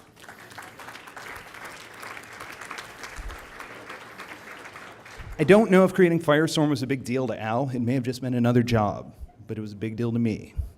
Firestorm was the first #1 issue I ever bought. It was the first one I ever saw. It wasn't like it is now, where there are so many #1s, it seems like publishers can't count past the number 12. This was a rare #1, and I could get in on the ground floor, and I did. And it was awesome. Firestorm was cool. He had awesome powers. He had the 2-in-1 hero concept, flaming hair that confounded every idea I had for a Halloween costume. He looked awesome, and yes, I'm going to defend those puffy sleeves until my dying day.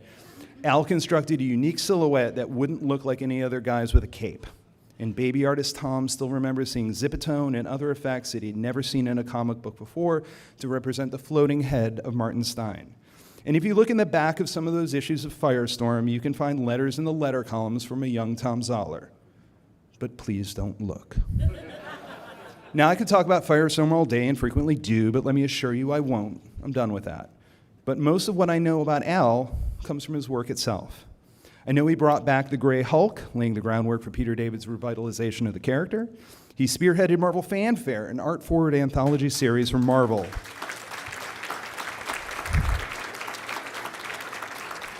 That included fantastic editorial cartoons drawn by the man himself.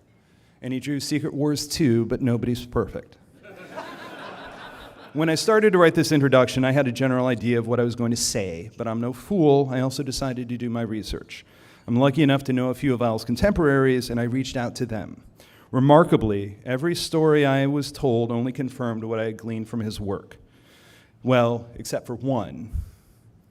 Apparently, in the 70s, there was a semi-regular volleyball game between the comics pros that, through the miracle of self-delusion, I choose to believe was like the volleyball game in Top Gun. And one particularly hot New York summer, respective team captains Walter Simonson and Al Milgrom, two of, by every account, the nicest people in comics, if not the world, started arguing a call. And it became a shouting match. And then it became a fight, like a physical fight with sound effects appearing in the air and everything. And then it ended, and everybody went home, and there wasn't any animosity or grudges.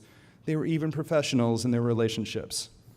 I'm still not entirely sure that this isn't some hoax or dream or imaginary story planted to embarrass me, but I've heard that story from more than one person, and like, Walter and Al fighting, that's just cool. Anyway, but every other story I heard was about Al's professionalism.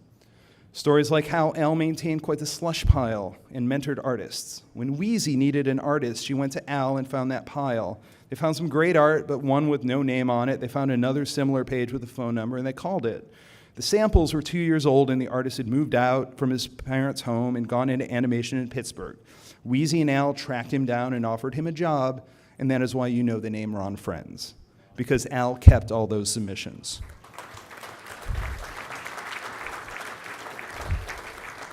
Or how, when he was a freelance inker at Marvel, he bailed more than a few editors out by inking enough pages overnight to get a book on schedule.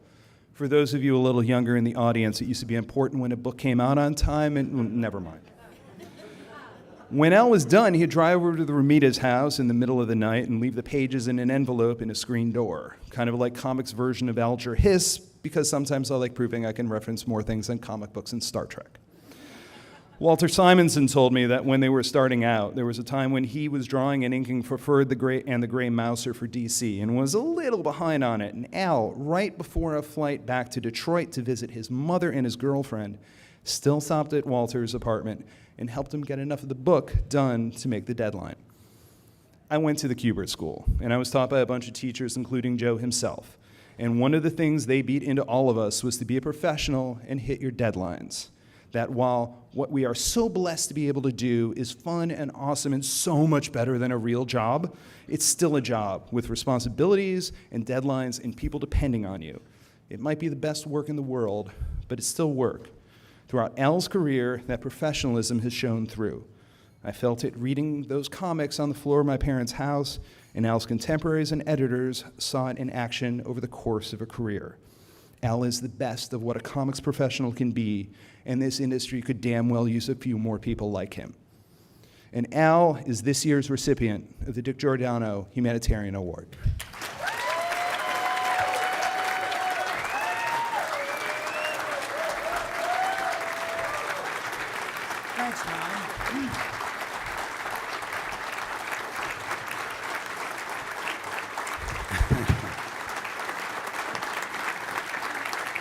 Oh, sit down.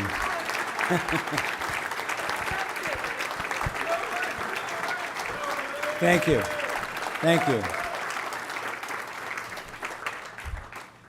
It's weird up here. All I can see is the highlights on the top of everybody's head. This is a total surprise. I did not know this was coming. Unaccustomed as I am to public speaking. Thank you for this award. It's very nice, and especially the fact that Dick Giordano's name is attached to it makes it special to me. Dick was one of many mentors that I had in the comics industry. Tom, thank you for the nice talk. I'm glad that you had the juice to get the tumbler made, and now you can put the juice in the tumbler. It's all set. Thank you. Anyway, yes, I was very lucky to, get into comics. It was something I wanted to do since I was a little kid. I started out drawing Popeye because he was about the closest thing to a superhero that I was aware of when I was in, kindergarten. Magically, I went to college, realized I had no idea what else in the world I could possibly do. And so I decided after a semester and a half to switch over to the art school. Unfortunately, I had failed French because, that's important. And I went to see the dean of the art school, and I took my samples, and they were comic book samples. And he looked at them and he laughed. He says, well, I see you've got something going on here, but he says, you failed French. And there was a language requirement in the lit school, but not the art school. And I said, but there's no language requirement in your art school. And he said, yes, but don't you see that if we let you do it, then everybody's going to want to transfer to the art school to avoid the language requirement. And I said, that can't possibly rewrite. Everybody in lit school is going to transfer to the art school if they're having trouble with the language. He thought about it and he said, well, you're right. That wouldn't happen, but these are the rules and you have to pass French. So I took the semester over, I got a C, got into art school, and then I basically just passed my time in college waiting to get into the comics industry, which I was lucky enough to do. And about the same time as my good friend Jim Starlin, somebody I had met, we went to junior high school together, and I immediately said, he's a lot better than I am, I'll just ink his stuff, which I proceeded to do for several years. And when we finally got into the business, he did a stint in the Navy, I was in college. 1972, we both got into the business and did the Walt Simonson story where I moved into his apartment for a week to ink the story. I got that job because I had inked the backup story for the very same issue that Jim had drawn. So I've been very lucky. I have limited talent, but I made the most of it. I was very reliable, and I did have the Romita Express, so that if they needed something really desperately, they knew if they sent it to me, I'd get it 10 o'clock in the morning from FedEx. I could work all day, have a bite to eat, work all night. 6:30 in the morning, I'm creeping around the Romita's backyard with a manila envelope, and I'm sticking it in their back door, and their neighbors are calling the police. And then Virginia yelled at me because, Alan, Marvel will pay for FedEx shipments. And I said, Virginia, you're the I'm losing it. I'm having a senior moment. Thank you. Yes. She was in charge of stuff getting out on time. I said, they called me. They needed these 3 pages, like today. And so I'm helping you out. And she said, well, I just wish you wouldn't do it every day, which I virtually was. And then I went and talked to John. Virginia was the tough one. John was the sweet one. And I said, John, I'm sorry. Virginia kind of yelled at me for dropping these pages off with you every day. He says, I don't know why we drive in every day anyway. It's nothing to take 3 pages in with us. I said, you don't mind if I keep doing it? He says, no, go ahead. So I did. But I had a wonderful time doing all the work I did. I I got to do inking initially, but I did develop enough of a penciling skill to actually get work. They were pretty desperate at the time, and maybe still. But, and then I did a stint as an editor, 1 year at DC and another 5 or so at Marvel. And during that period, I managed to find not only Ron Friends, but I also convinced Mike Mignola that he should not be an inker, but should pencil, because he would bring in beautiful pencil samples and inked by him, and then he would get an inking job from somebody at Marvel, and then they would never give him another job. And one day he came into my office, and I remember, this may be unkind, but I remember him being a whiny little bastard.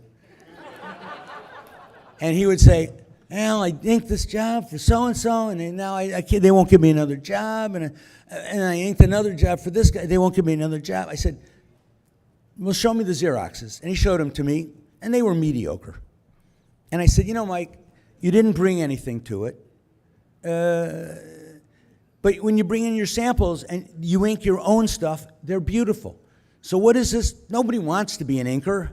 You know, it's either you're not fast enough to pencil, you're not dynamic enough to pencil. You know, if you're an inker, you probably wanted to be a penciler initially. He says, well, okay. I developed Marvel Fanfare. That's a whole other story. Come by the table, I'll tell you tomorrow. But I said, look, Mike, you're too good a penciler to not be doing penciling. I said, who do you like here at Marvel? He says, well, I really don't like superheroes. I said, it's Marvel Comics, man. What are you doing here at all? I said, there must be somebody. He says, well, you know, I kind of like the Submariner. I said, Submariner, good. What else? I like to draw animals. I said, really? Nobody likes to draw animals. They're hard. Okay. I said, what? Tell me something else. He goes, oh, supernatural, magic, something. I said, Mike, go home. I'll call you. Called up Bill Mantlo, said, I got a hot young artist, Bill. He's dying to do a story. I said, I need the Submariner, I need animals, and I need magic. Bill didn't, he went, what? No. He said, okay, how soon do you need it? How long? You know, I said, 10 pages, as soon as you can get it to me. Within a couple of days, Bill wrote a lovely little story. I won't tell you about it. Look it up on some issue of Fanfare. He brought it in. Mike read it. He loved it. He went home. He drew it. Beautiful, beautiful job. I got it scripted. I got it lettered. Called Mike back. Mike, come on in. You know, you got the story back. Ink it. Go. He went home and inked it. Knocked it out of the park. Beautiful job. I said, you'd like to do another one? He says, sure. Called up Bill. Bill, I need another story for that kvetch. That's a Yiddish word meaning a complainer. So just in case anybody here doesn't know. He does the job. It's another nice story. Mike does a great job drawing it. Bill scripts it. I get it lettered. I call Mike up. I said, Mike, come on in. Your story's ready. You can ink it now. He goes, I don't want to ink it. I said, you wanted to be an inker. He says, I penciled it really tight. It would just feel like repeating myself. So I got, yeah, I'm trying to do good for the kid, you know. Anyway, so I think I got Craig Russell to ink it, did a brilliant job, blah, blah. So I got Mike Mignola going. I gave Kevin Nolan his first job in comics. There are more, but I'm freezing up here right now. So, but I did finally succeed in getting so many really terrific, top-notch artists work that the industry decided they didn't need me anymore. And so off I went. But I did have a great time, and I liked every facet of the job. When I started getting penciling, people would ask, why are you still inking stuff? I said, because if I'm inking stuff, I can work with Jack Kirby. I can work with Steve Ditko. I can ink guys who are my idols. Carmine Infantino. The list, everybody knows, the really good artists. So, that's the thing I like about the collaborative medium. You get to work with these guys who are your boyhood idols, your heroes, and all really nice guys, very few exceptions, and I won't mention the ones that are. But I'm not sure that I'm that much of a humanitarian. it seems like everything I did was pretty much for my own self-interest.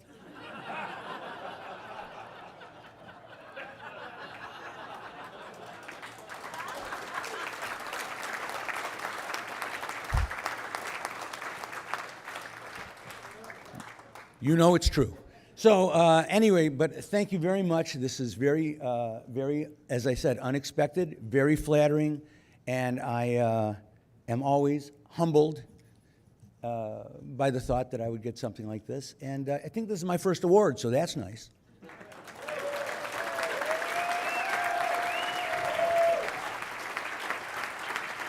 So there it is. This way. They brought out the hook. Thank you again. I appreciate it.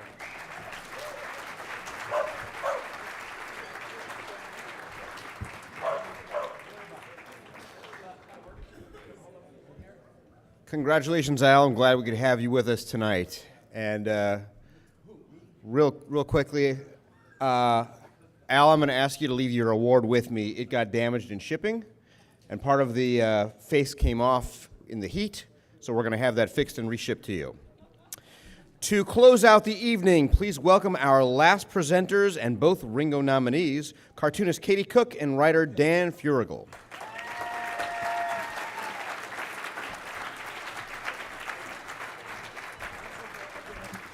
Just quickly, just wanted to say this is my first ever Comic-Con, and I'm very grateful to be here in Baltimore because everyone's been so warm and welcoming, and to be nominated for a Ringo Award is fantastic. And yeah, so thank you very much, and can't wait for some more Chris Hemsworth jokes. So thank you. I am totally not nominated for anything. No, I'm not. And Bruce, if you take one more upshot of me from down there that is uploaded to social media and tagged with me, I swear to God, I'm not having it. So, hi, everybody. There we go. That's what I needed. So. Okay, I'm doing. All right, I'm doing this. Okay. This category is sponsored by A-Wave Blue World, and the nominees for the 2023 Ringo Award for Best Cover Artist are Wiley Beckett, Jason Murr, I'm sorry if I pronounced that incorrectly, Brian Silverbacks, Greg Smallwood, and J.H. Williams III.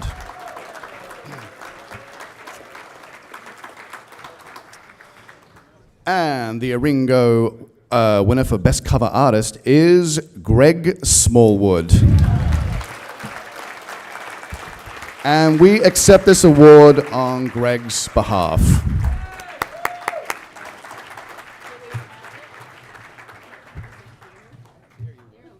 One second.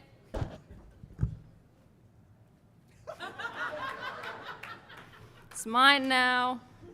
Terry Moore already learned his lesson, not showing up.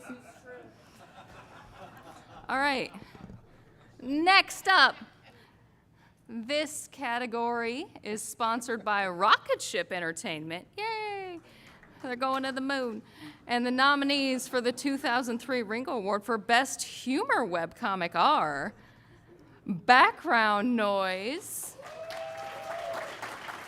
at backgroundnoisecomic.com, Evil Inc. I was about to say, I'll bet you $5 that their website is evilinc.com. Finding Fiends at Webtoon. Live with Yourself! Exclamation point at Webtoon. Vampire Husband at Webtoon. And ooh, there's Velcro. It's very fancy. All right, wait a minute. Oh, and the winner for Best Humor Webcomic is Evil Inc. And there is a lovely man named Brad Guagar who is accepting this award instead of me taking it.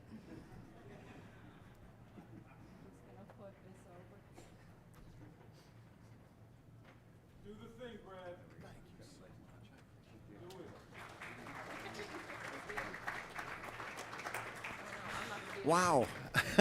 Thank you so much. I was at the National Cartoonist Society Reuben Awards just 2 days ago. And we were sitting around talking, myself and Dave Kellett and Sarah Anderson, and there you are. And we were saying, what would your dream project be? What would you want to do next? A TV series? Would it be a movie? Would it be a huge publishing house? And I said, this is it. This is it, making comics. I'm living the dream of an 8-year-old boy. I get to make comics for a living, and my dream is one more year.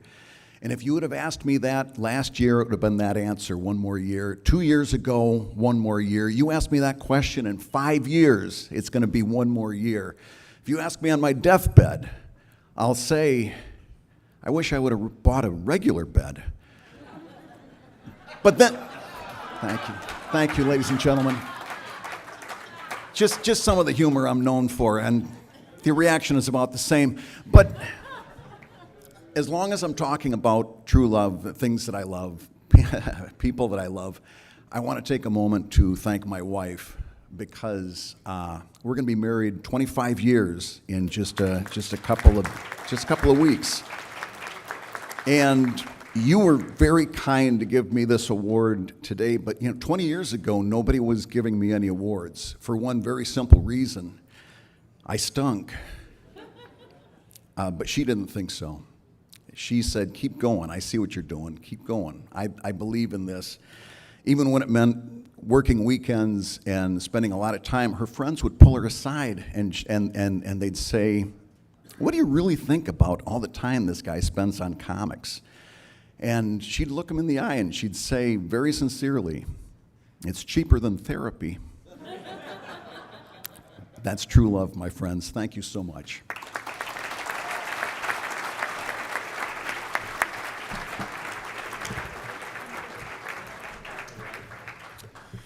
Okay, the next award.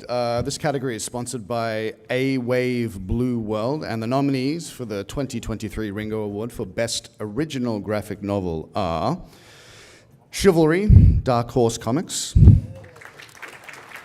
Ducks, 2 Years in the Oil Sands, Drawn and Quarterly, It's Lonely at the Center of the Earth, Image Comics, Tokyo Rose, 0 Hour, a Japanese-American woman's persecution and ultimate redemption after World War II, Tuttle Publishing, and Twilight Custard, Ghost Pod Publishing.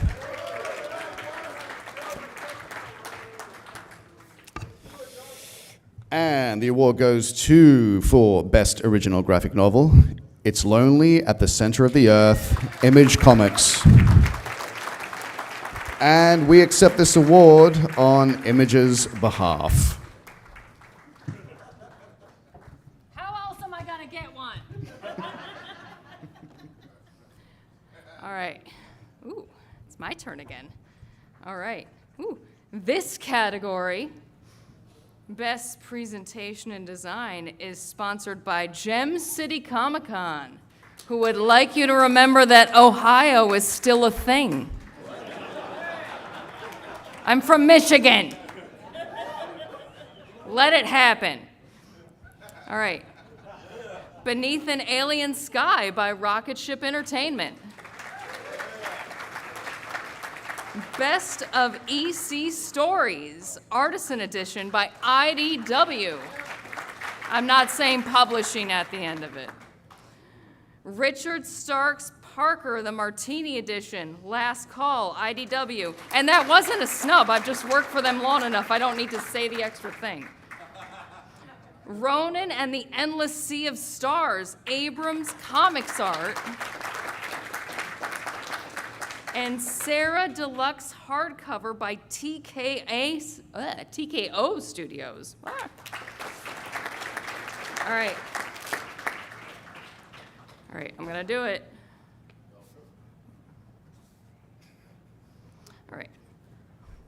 Best Presentation and Design goes to Richard Starks Parker, the Martini Edition. Last Call, IDW. Accepting this award is editor Scott Dunbar. Where is he? There he is. Hi.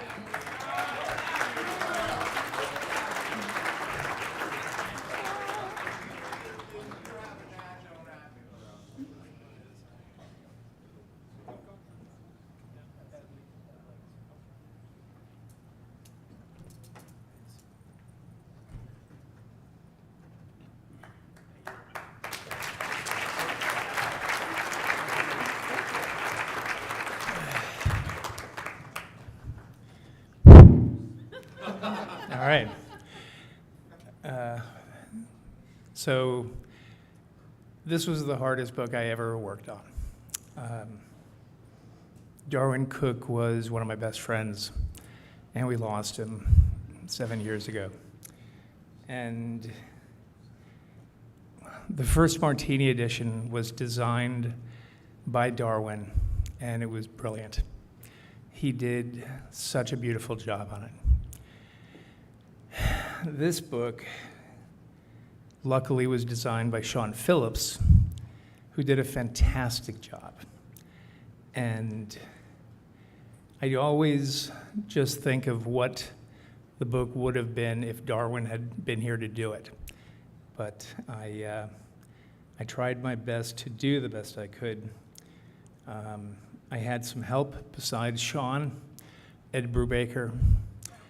Ed and Sean did a short Donald Westlake story, an original story. So I need to thank them. Abby Westlake, who let us do a brand new story. Bruce Timm, who sat in on a very long roundtable discussion about Darwin. That's it. Thank you very much.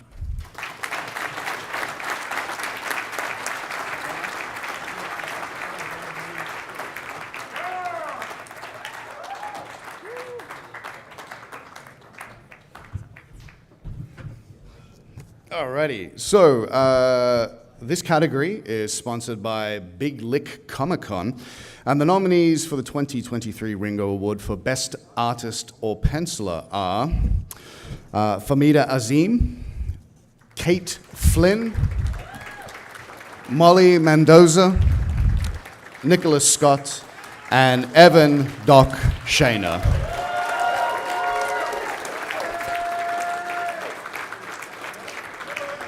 And the best artist or penciler is my man at table 17, Evan Doc Shaner.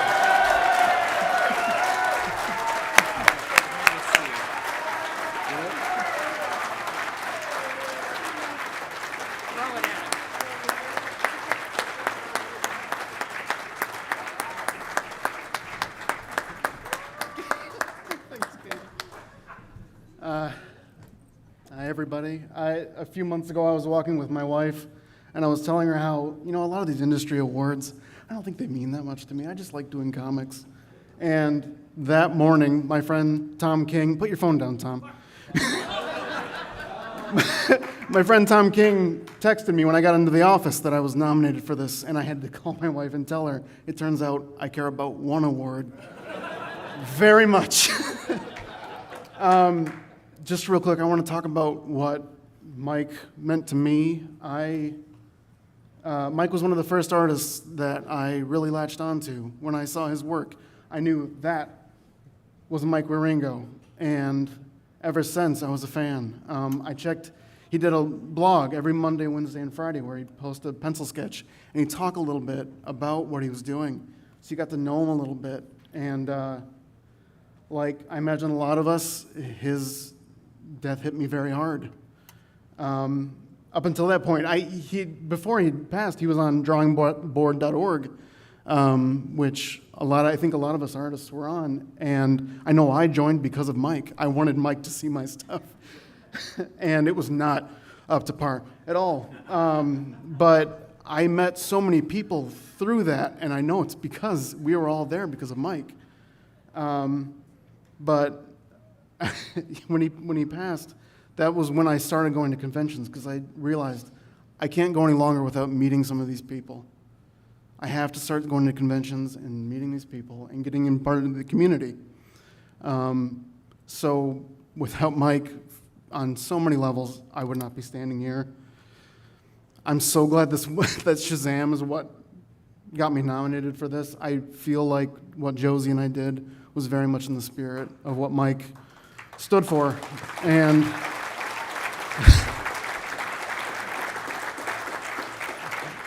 I want to thank our editor, Brittany Holtz-Hair, for bringing me on the book, our writer, Josie Campbell, my wife, Carla, and my family. Thank you all so much for voting. I really appreciate this.